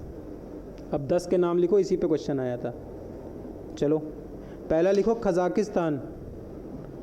कजाकिस्तान। शेख हसीना वाला वीडियो देखा था? अच्छा हाँ, तुम तो लाइव बैठे थे। हाँ तुम थे तो मैंने जब बांग्लादेश क्राइसिस पढ़ाया था, कल ही तो बताया था बांग्लादेश क्राइसिस। वीडियो नहीं देखा? अब वीडियो क्यों देखोगे जब तुमने लाइव देख लिया है? अच्छा, कैसे कह रही क्या? कौन? हाँ, हमको बहुत लोग बोल चुके हैं कि हमको ना ये नॉन एकेडमिक बनाना चाहिए काफ़ी। नहीं मतलब ऐसे भी बोलते रहते हैं लोग। हाँ तो हम कर देंगे, लेकिन अभी मेरे पास काम बहुत है यार। देखो कजाकिस्तान चाइना, थोड़ा फ्री हो जाऊंगा तब मैं ये करूँगा यूट्यूबर गिरी। कजाकिस्तान चाइना, लेकिन इस पर पैसे बहुत है मैंने सुना है। अगर तुम्हारे व्यूज़ बहुत आते तो तुमको वो सब मिलता। प्रोडक्ट की अरे सिल्वर प्लेटलेट नहीं चाहिए भाई, वो स्पॉन्सरशिप्स मिल जाती हैं। अच्छा लिखो Kazakhstan China, Kyrgyzstan, Kazakhstan China, उसके लिए एक एडिटर भी तो चाहिए होगा। अरे यार एक एडिटर है लेकिन वो उस तरीके का नहीं। Kyrgyzstan, Russia. अच्छा तो बस में नाम डालोगे अपना। यस ठीक है, तुम निकालो तो तुम्हारे साथ बना लूँगा मैं एक, फिर अपने चैनल पे अपलोड कर लेना। लिखो तजाकिस्तान।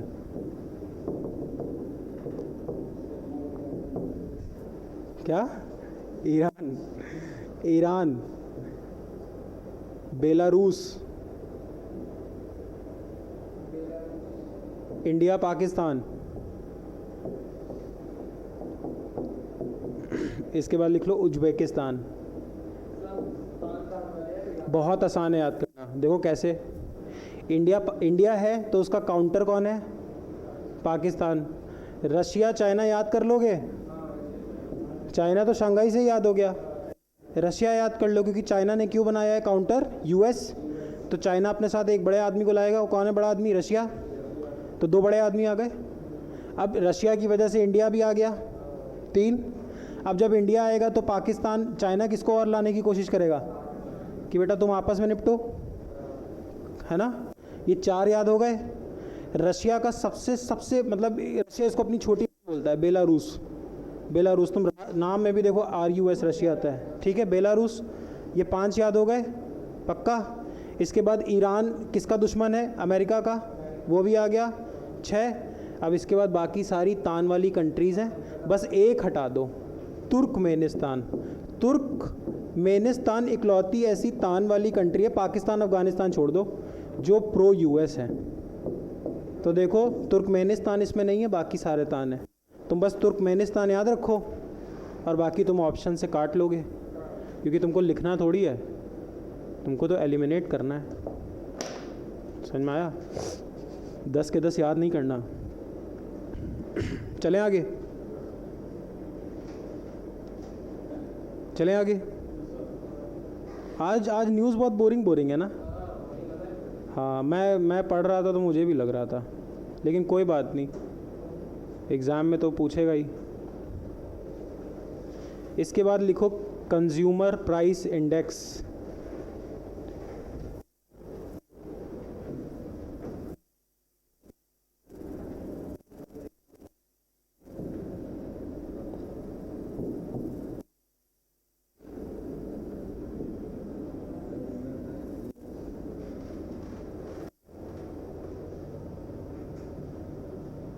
इन्फ्लेशन क्या होता है? Rise in price of a commodity. ये हो गया जनरल डेफिनेशन। दूसरा इसका असली डेफिनेशन होता है कि तुम्हारी परचेजिंग पावर कम हो गई है, मतलब 10 रुपए का नोट तो वही है, उसकी वैल्यू कम हो गई है। समझो बात को, सामान का प्राइस नहीं बढ़ा, उस नोट की परचेज करने की पावर कम हो गई। अगर मेरे पास 10 रुपए का नोट 2004 में रखा होता, 2024 में भी तो वो 10 ही रुपए का नोट होता, पर तब वो 10 रुपए में कुछ और ख़रीद सकता था, अब वो 10 रुपए में वो चीज़ नहीं खरीद सकता है। तो सामान महंगा हुआ या उस नोट की परचेज करने की पावर कम हो गई? परचेजिंग पावर कम हो गई। आम आदमी बोलता है इन्फ्लेशन का मतलब महंगाई, सामान महंगा हो गया। सामान नहीं महंगा होता है, तुम्हारे नोट की परचेजिंग पावर कम हो जाती है। समझ में आ रहा है? नहीं आ गया तुरंत? क्यों?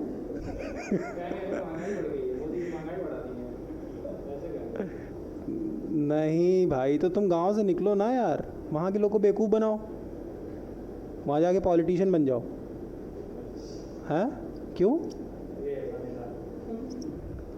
वो अच्छा, ये भी अच्छा है। क्या करना ब्रो, गांव मत सोचा करो। गांव वाले तो बहुत कुछ नहीं समझते भाई। गांव जाते हो?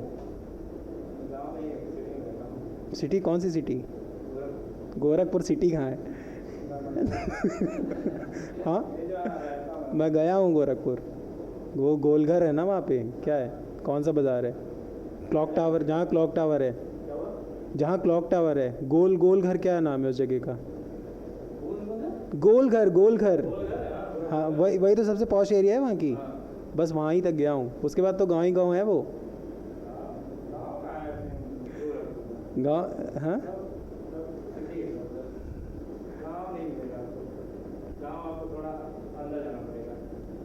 हाँ,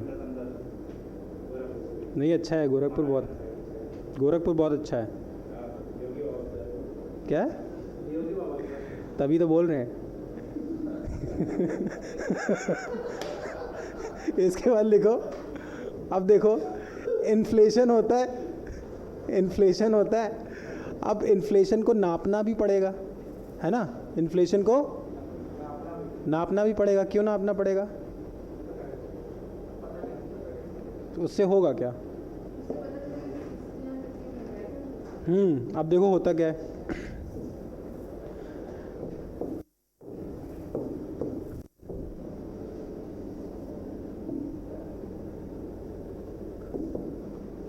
कस्टमर किससे लोन लेता है? बैंक से। और कस्टमर किसको पैसे जमा करता है? बैंक किससे लोन लेता है? बैंक किसको जमा करता है? अब जब, और आरबीआई का बाप कौन? गवर्नमेंट। जब गवर्नमेंट देखती है कि समाज में महंगाई ज़्यादा हो गई है, लोगों के पास ज़्यादा ही पैसे आ रहे हैं और महंगाई ज़्यादा, तो गवर्नमेंट क्या करती है? इंटरेस्ट रेट बढ़ा देती है। अभी पैसा, मान लो अगर मैं लोन गया लेने तो मुझे 7% पे लोन मिला। अब गवर्नमेंट ने देखा कि लोगों के पास मार्केट में पैसा बहुत ज़्यादा है, तभी तो महंगाई बढ़ रही है, तो गवर्नमेंट क्या करेगी? लोन बढ़ा देगी, इंटरेस्ट बढ़ा देगी 9%। तो हो सकता है तुम 7% पे मार्केट से पैसा ले रहे थे, अब 9% से लेना बंद कर दो। तो अब गवर्नमेंट को ये चीज़ जानना ज़रूरी है कि मार्केट में महंगाई चल रही है या फिर मंदी चल रही है ना? दोनों चीज़ें चेक करना है। स्लो डाउन चल रहा है, रिसेशन चल रहा है, या बूम कर रहा है मार्केट। तो गवर्नमेंट, आरबीआई जिस रेट पे बैंक को पैसा देता है वो होता है रेपो रेट। जिस रेट पे आरबीआई के पास पैसा रखा होता है होता है रिवर्स रेपो रेट। जिस रेट पे आरबीआई बैंक को पैसा दे वो रेपो रेट। बैंक आरबीआई को पैसा दे। अब तुम बोलोगे कि सर ये बताओ बैंक आरबीआई को पैसा क्यों देगी? देखो क्यों देगी। मान लो गवर्नमेंट को पता चल गया कि मार्केट में महंगाई बहुत ज़्यादा है, महंगाई ज़्यादा मतलब लोगों की जेब में पैसा बहुत ज़्यादा है। अब ज़्यादा पैसा है तो उनकी जेब से पैसा निकालना है ना? तो ये करेगी क्या? बैंक मान लो अगर कस्टमर को 6% दे रहा था, तो कस्टमर अपना पैसा किसके पास दे रहा था? बैंक के पास। या मान लो बैंक कस्टमर को 6% पे पैसा दे रहा था, बैंक कस्टमर को कितने पे पैसा दे रहा था? 6%। तो तुरंत गवर्नमेंट बोलेगी आरबीआई को, ऐसा करो तुम बैंक को 8% दे दो। तो बैंक को तो मुनाफे से मतलब है ना भाई, वो कस्टमर को 6 दे या आरबीआई से 8 ले। कस्टमर से उसको कितना मिल रहा है? 6, और आरबीआई से कितना मिल रहा है? 8। तो वो अपना पैसा किसको देगा? आरबीआई को। तो किसके पास पैसा जाना बंद हो गया? कस्टमर के पास। अब कस्टमर के पास पैसा जाना बंद हो गया तो महंगाई अपने आप कम हो जाएगी। तो इस चीज़ को यूज़ करने के लिए गवर्नमेंट इन्फ्लेशन नापती है। समझ में आया कि कितनी महंगाई चल रही है ना? अब महंगाई नापने के 2 तरीके होते हैं। एक होता है कंज्यूमर प्राइस इंडेक्स और एक होता है होलसेल प्राइस इंडेक्स। जब हम महंगाई को होलसेलर की नज़र से देखते हैं तो होलसेल प्राइस इंडेक्स, जब मेरे तुम्हारे कस्टमर्स की नज़र से देखते हैं तो कंज्यूमर प्राइस। सीपीआई पे क्वेश्चन आया अभी हुआ है। होलसेल प्राइस इंडेक्स में जब हम देखते हैं तो बास्केट ऑफ गुड्स ही देखते होंगे ना, कैसे महंगाई नापोगे? यहाँ पेन डाल दोगे, वॉच डाल दोगे, कुछ डाल दोगे, ऐसे खूब सारे आइटम्स डाल दोगे, फीस डाल दोगे, डॉक्टर की फ़ीस डाल दोगे, फूड डाल दोगे, टोबैको का खर्चा डाल दोगे, और सेम बास्केट में यही सामान डाल दोगे और देख लोगे नवंबर में कितना रेट था, दिसंबर में कितना रेट था। समझ में आ रहा है ना? नहीं, कैसे महंगाई नपेगी? और जो एसेंशियल प्रोडक्ट्स हैं, अब इसमें लैम्बोर्गिनी नहीं डाल दोगे, लैम्बोर्गिनी हर आदमी नहीं खरीदता, पर हर वो चीज़ डाल दी जाएगी जो आम आदमी खरीदता है, जैसे दूध, milk, bread, same basket of goods होते हैं। अब सीपीआई क्यों यूज़ करती है गवर्नमेंट? क्योंकि सीपीआई में गुड और सर्विस दोनों नापे जाते हैं कि डॉक्टर साहब ने फ़ीस तो नहीं बढ़ा दी, स्कूल की फ़ीस तो नहीं बढ़ गई, क्योंकि ये सर्विस है। और होलसेल प्राइस इंडेक्स सिर्फ किसको नापता है? गुड्स को। तो बेटर कौन सा हुआ? CPI, क्योंकि तुम सर्विसेज भी तो बहुत सारी खरीदते हो। स्कूल की फ़ीस बढ़ गई, लॉयर की फ़ीस बढ़ गई, डॉक्टर की फ़ीस बढ़ गई, CA की फ़ीस बढ़ गई, तो क्या बढ़ गया? CPI। तो CPI बेटर है कि WPI? CPI। तो गवर्नमेंट क्या यूज़ करती है? CPI। CPI कौन निकालता है? MOSPI, ministry of statistics. ये लिख लो, ये पूछा हुआ है। And programme implementation, ministry of statistics and programme implementation. WPI कौन निकालता है? Ministry of commerce. बस दो चीज़ें याद रखेंगे। CPI WPI किस लिए यूज़ होता है? महंगाई नापने के लिए। महंगाई नापना मतलब इन्फ्लेशन नापना। इन्फ्लेशन गवर्नमेंट क्यों नापती है? ताकि रेपो रेट और रिवर्स रेपो रेट में चेंजेस ला सके।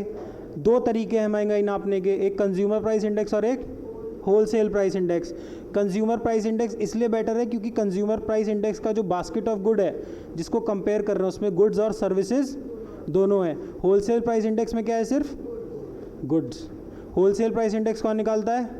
Ministry of commerce, Piyush Goyal. और CPI कंज्यूमर प्राइस इंडेक्स कौन निकालता है? Ministry of statistics and programme implementation, which is also called as MOSPI। समझ में आया? पक्का बताओ, कोई थक तो नहीं रहा है? कोई थक रहा हो तो बताओ।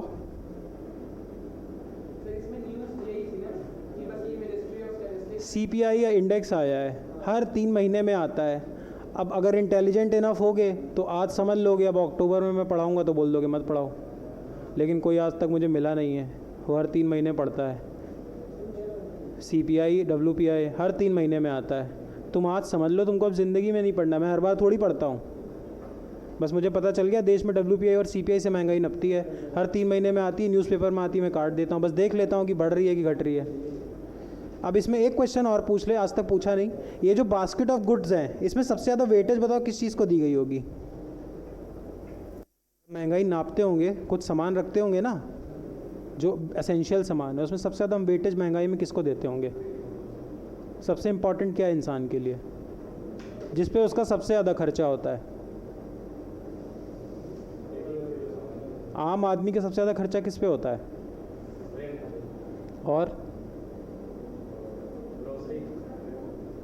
फूड सबसे पहले पे रखते हैं हम। 28% वेटेज देते हैं फूड एंड बेवरेजेस को, और रैंक 2 पे है रेंट। और तुमको जान के हैरानी होगी, हम उतना डिटेल में नहीं जा रहे, CPI अर्बन और रूरल दोनों आता है। शहर का अलग, गांव का अलग, क्योंकि शहर की डिमांड अलग है, गांव की डिमांड अलग है। शहर की ज़रूरतें अलग हैं, गांव की ज़रूरतें अलग हैं। शहर में बच्चे की फ़ीस से भी महंगाई जेब पे असर पड़ता है, गांव में शायद ना पड़े। दोनों की ज़रूरतें अलग है ना। गांव का CPI पढ़ोगे ना, अब इतना डिटेल में मत जाना। CPI रूरल पढ़ोगे तो तुम उसमें देखोगे 3rd नंबर पे वेटेज पता है किस दिया हुआ है? जैसे रेंट का बहुत नीचे होता है, क्योंकि गांव में रेंट बहुत हाई नहीं होता। शहरों में महंगाई नापोगे तो रेंट बहुत हाई होता है शहरों में, तो हम रैंक 2 पे रखते हैं रेंट को। लेकिन गांव की महंगाई नापोगे तो रेंट का कोई मतलब ही नहीं है, क्योंकि गांव में तुम देखो रेंट का कॉन्सेप्ट नहीं है ज़्यादा। गांव में कहाँ रेंट होता है बहुत? मैं इतना रहा नहीं हूँ, लेकिन गांव में रेंट बहुत हाई नहीं होता। लेकिन गांव वाला इंडेक्स पढ़ोगे, उसमें पता है नंबर 3 पे वेटेज किसको है बताओ?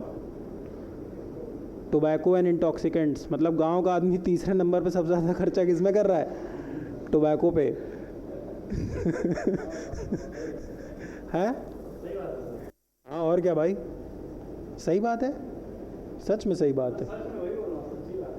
हाँ, अभी इसके बाद हम लोगों को एक वीडियो भी देखना है, फिर मैं एक क्लास लूँगा। संविधान यहीं देखोगे और कहाँ देखोगे? आप फ़ोन में देखना है, फ़ोन में देख लो, मैं क्वेश्चन पूछूंगा। तुम्हारा मुंह क्यों उधर जाता है ब्रो? मैं यही हूँ। भाई मैं यही हूँ, मैं कहीं नहीं जा रहा हूँ, आज मैं यहीं पे हूँ। अच्छा बताओ, मैं रोज़ आ रहा हूँ कि नहीं? मैं रोज़ आ रहा हूँ कि नहीं?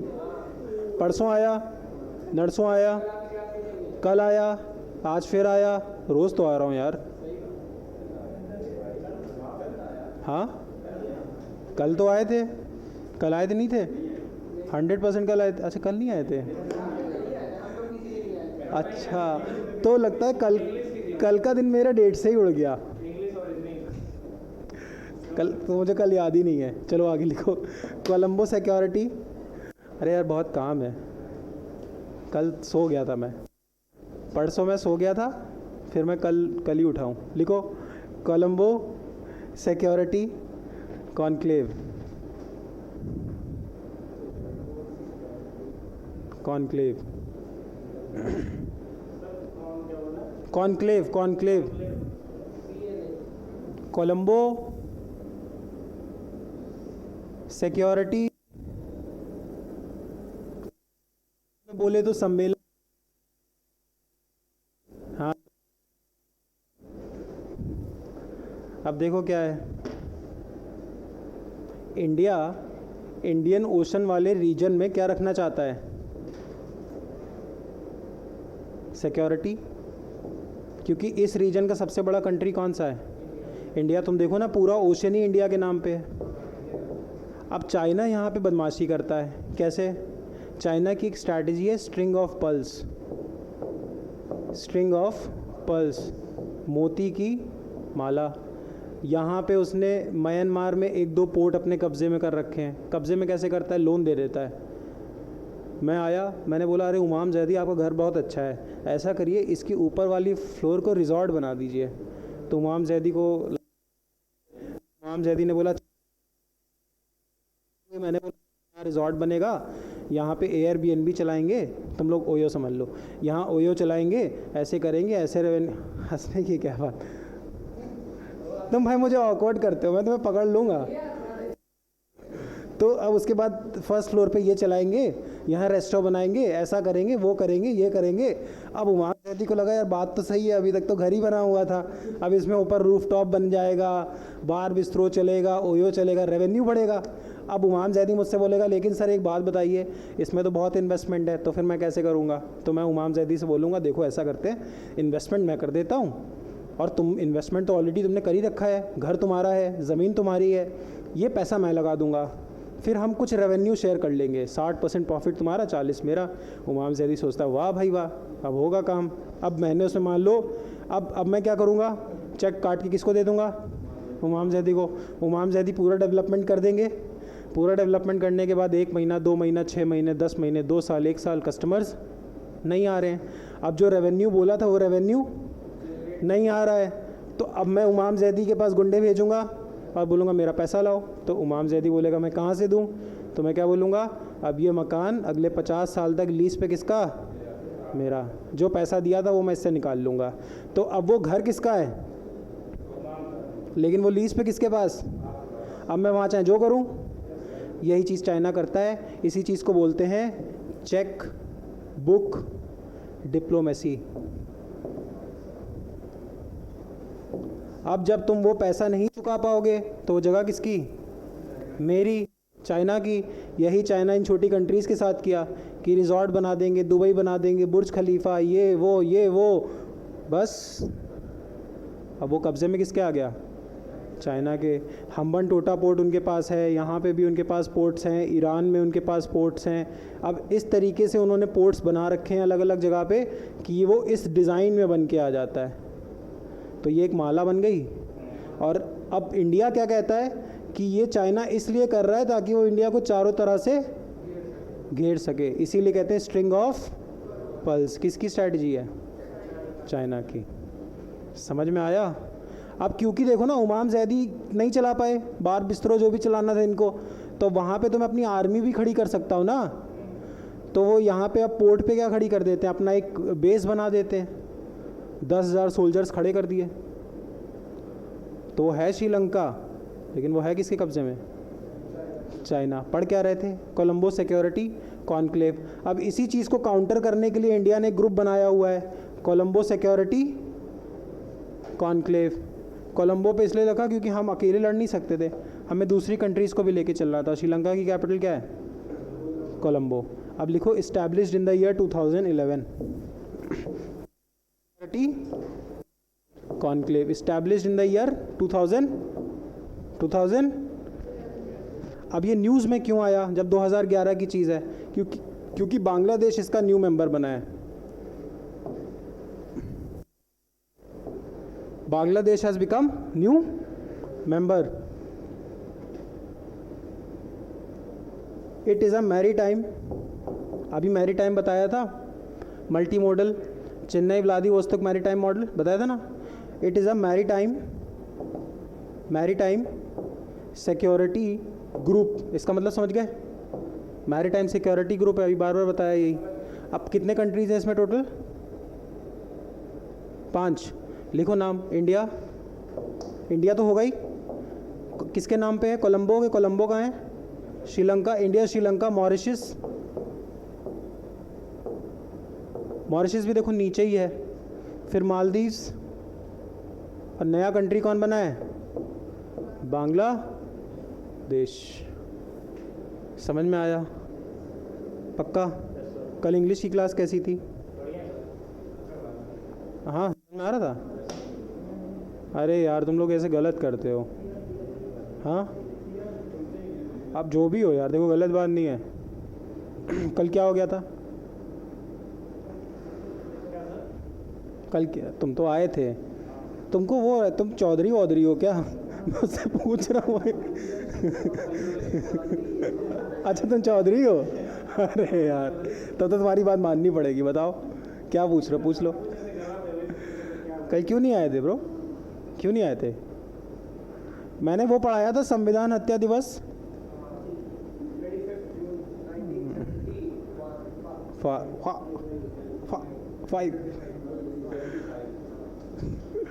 1975. इसके बाद लिखो पीपल्स बायोडाइवर्सिटी रजिस्टर. देखो ये आज की न्यूज़ थोड़ी बोरिंग है, लेकिन मैं तब भी बहुत इंटरेस्ट बना के पढ़ा रहा हूँ. कौन थे प्रेसिडेंट? फखरुद्दीन अली अहमद.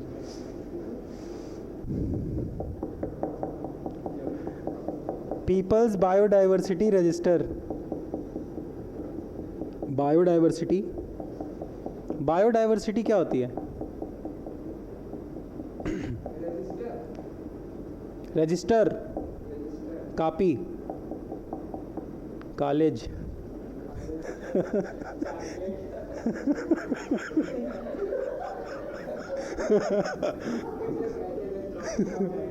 हाँ कॉलेज. एकदम कॉलेज की, एकदम कॉलेज की बता देता है. People's biodiversity register. वो पीपल्स बायोडाइवर्सिटी रजिस्टर. देखो ये क्या है, 2002 में कानून आया था, बायोडाइवर्सिटी एक्ट. बायोडाइवर्सिटी क्या होती है? इस क्लास बायोडाइवर्सिटी क्या है? सर डाइवर्सिटी वही होती है ना, मतलब समथिंग रिलेटेड टू यूनिटी. कहते हैं यूनिटी इन डाइवर्सिटी, पता नहीं मुझे ऐसे ही तो भाई तुमने अगर ऐसे यहाँ तक सोच लिया था, तुम एक स्टेप रह गए बस. देखो यूनिटी इन डाइवर्सिटी मतलब डाइवर्सिटी है इतनी विविधता, इतनी विविधता. विविधता मतलब वेरिएशन, उसमें यूनिटी है. जैसे इंडिया में unity in diversity, because India is a diverse nation. People from different caste, culture, creed, ethnicity, race, religion live in Indian subcontinent या इंडिया. ठीक.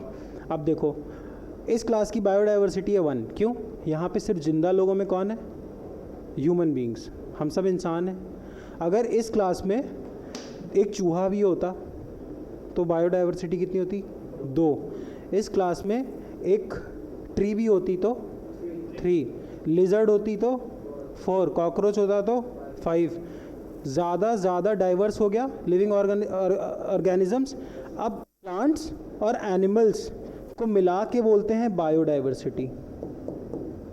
अब क्योंकि लोग क्या कर रहे हैं, फ्लोरा और फौना को ख़त्म कर रहे हैं. फ्लोरा मतलब फ्लावर्स बोल रहा हूँ, प्लांट्स याद करने का तरीका बता रहा हूँ. फ्लोरा मतलब फ्लावर, याद करने का तरीका, और फ्लावर मतलब प्लांट्स, फ्लोरा. और दूसरा क्या बचा? फौना मतलब जानवर. तो जितना ज़्यादा फ्लोरा फौना होगा उतना बेटर. अरे भाई अगर जंगल में सिर्फ शेर बचेगा तो शेर खाएगा क्या? है ना. घोड़ा घास से दोस्ती करेगा तो खाएगा क्या? अब देखो फ्लोरा और फौना, इनको बचाने के लिए हमने एक एक्ट पास किया 2002 में, जिसको बोला बायोडाइवर्सिटी एक्ट। इस एक्ट में हमने एक चीज़ बोली थी कि जो लोकल सरपंच होंगे वो अपना एक बायोडाइवर्सिटी रजिस्टर मेंटेन करेंगे, पर 22 साल में किसी ने भी नहीं किया। केरला का एक पहला गांव है जिसने इस रजिस्टर को मेंटेन किया है, इसीलिए न्यूज़ में लिखो। ताज अबकारा THA ग्राम पंचायत कहाँ की है ये? केरला की। जिसने क्या मेंटेन किया है? पहला biodiversity register.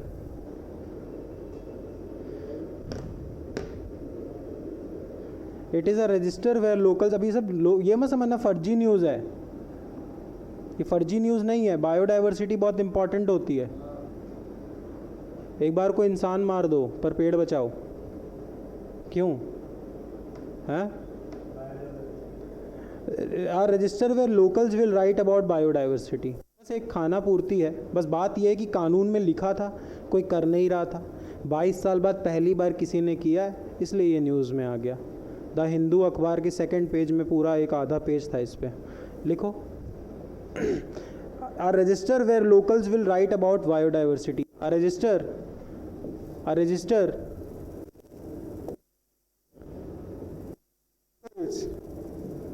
will about diversity. News बहुत बोरिंग है बट ठीक है, इस बार ऐसा ही था ही।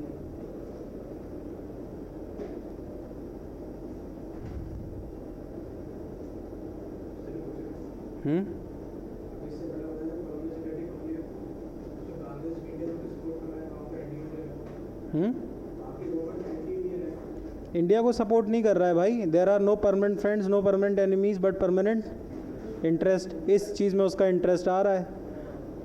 जो कंट्रीज़ होती हैं, समझदार लोग होते हैं, वो एक चीज़ तो हो सकता है मेरी तुम्हारी किसी एक चीज़, अब तुम्हें येलो कलर पसंद है, मुझे येलो कलर पसंद नहीं है, इसका मतलब ये थोड़ी है कि मैं तुमसे और फ्रंट्स पे दोस्ती नहीं करूँगा। अब इंडिया चाइना तो दुश्मन नंबर 1 है, लेकिन शंघाई कोऑपरेशन ऑर्गेनाइजेशन में तो साथ आ गए, ट्रेड भी करते हैं। जहाँ जिसको ये देखो, ये सब चीज़ें ना बहुत, ये सब पढ़ने का बहुत फ़ायदा होता है। हम लोगों को लगता है एग्ज़ाम में आया नहीं आया, लाइफ में काम आ जाता है। अब तुम बोलोगे लाइफ में कहाँ काम आता है? आता है, बस वहाँ तक पहुँचना होता है, वहाँ तक पहुँचना होता है। आधे वहाँ पहुँच ही नहीं पाते। हिस्ट्री कहीं नहीं पूछता, पर मैं मुझसे कोई पूछता है पर्सनली कि किसी को क्या आना चाहिए, तो मैं हमेशा बोलता हूँ हिस्ट्री। जिसको हिस्ट्री आएगी उसको बहुत कुछ आएगा, क्योंकि हिस्ट्री रिपीट्स इटसेल्फ। तुमको पता होता है कि इमाम ज़ैदी कब क्या करेगा, 80-90% तो कर ही लेते हो गैस, क्योंकि कोई ना कोई हिस्ट्री में कैरेक्टर ज़रूर रहा होगा जो किससे मिलता होगा। बहुत हेल्प होती है भाई। आगे लिखो। है क्वांटम कंप्यूटिंग समझते हो? क्या होता है क्वांटम कंप्यूटिंग?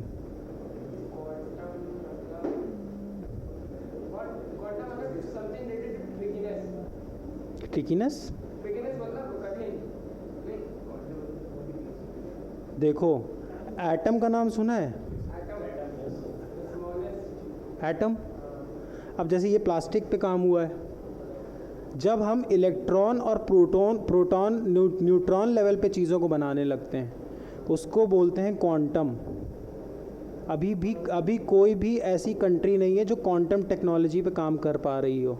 रिसर्च हो रही है, क्योंकि हमें किस लेवल पे काम करना होगा जाके? इलेक्ट्रॉन, न्यूट्रॉन और प्रोटॉन लेवल पे।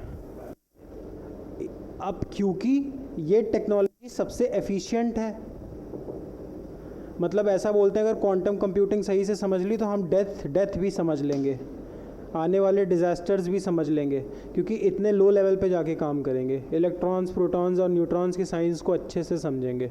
तो यूनाइटेड नेशंस ने 2025 को international year of quantum technology declare कर दिया है। जिसको ज़्यादा दिमाग नहीं चलता वो बस इतना याद रख ले, और जिसको थोड़ा दिमाग चलाना है उसको मैं समझा दूंगा। जिसका नहीं चल रहा है वो बस इतना भी याद रखे, उसका काम हो गया। 2025 को international year of quantum science and technology declare किया। अब ये क्यों करते हैं, ताकि तुम्हारे जैसे बच्चे सुने। अब अगर ये डिक्लेयर करेंगे तभी तो तुम सुनोगे क्वांटम टेक्नोलॉजी क्या होती है। अगर ये डिक्लेयर ही नहीं करेंगे तो तुम क्वांटम टेक्नोलॉजी सुनोगे ही नहीं। जैसे 2023 को एक क्वेश्चन भी आया था, 2023 को इन लोगों ने international year of millets declare किया था। मिलेट्स मतलब मोटा अनाज, ज्वार बाजरा रागी। जब तुम ये पढ़ोगे तभी तो तुम ज्वार बाजरा रागी के बेनिफिट समझोगे। ऐसे ही 2025 को क्या डिक्लेयर कर रहे हैं, international year of quantum science and technology. Nano technology क्या होती है,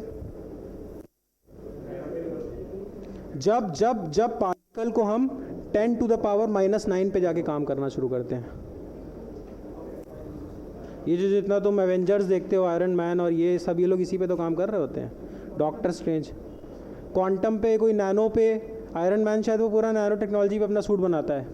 क्योंकि देखो अब इसको, अब मैं यार कोई साइंटिस्ट तो हूँ नहीं, पर मैं तुम्हें ऐसे समझा सकता हूँ। जब कोई प्रॉपर्टी का सब्सटेंस नेचर चेंज होता है, तुम देखो जैसे फॉर्म चेंज होती है। जैसे मान लो हम लोगों को ये बताया जाता है कोई चीज़ खानी है तो उसको कूट कूट के खाओ, क्योंकि वो किसी और साइज़ में होती है, फिर किसी और साइज़ में आ जाती है।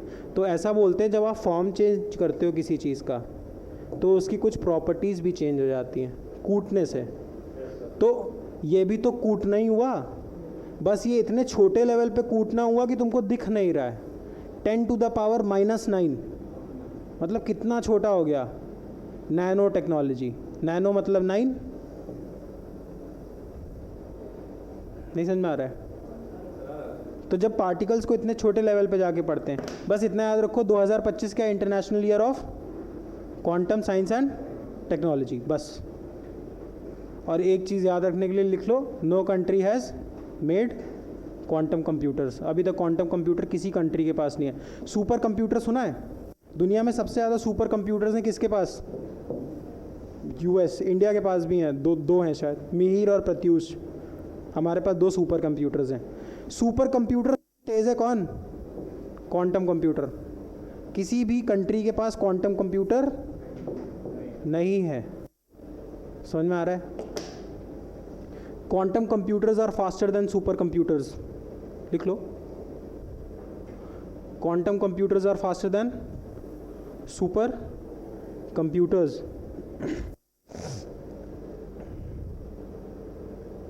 Quantum computers are faster than supercomputers. No country has ever made quantum computers. ये बताओ, मेरा 3 दिन से क्लास हो रहा है, 4 दिन से तुम लोगों से बोर तो नहीं हो रहे हो? तो मैं कल एक और ले लूँ? पक्का बताओ। No country has made a quantum computer.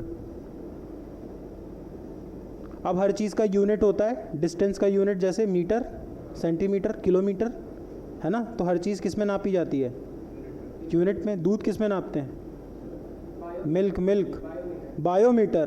तुम ज़्यादा दिमागदार हो क्या, लीटर को टफ बताना है कि पूछ लिया तो। जैसे दूध को लीटर में नापते हैं, डिस्टेंस को किलोमीटर में नापते हैं, पानी वाले डिस्टेंस को नॉटिकल माइल्स में नापते हैं, है ना। तो ऐसे सबके यूनिट्स होते हैं। क्वांटम कंप्यूटिंग को क्यूबिट्स में नापते हैं। ये मैं पढ़ा नहीं रहा था, लेकिन यूपीएससी में इस साल ये क्वेश्चन आया था। उसने ये पूछा था क्वांटम कंप्यूटिंग को किस यूनिट में नापते हैं। तुमसे नहीं पूछेगा, मैं बस तुम्हें बता रहा हूँ कि यूपीएससी जैसे एग्जाम्स बहुत टफ नहीं होते हैं अगर ढंग से पढ़ो तो। अब तुम्हारे दिमाग में तो आप निकाल लो। हमको वकालती करनी है यार।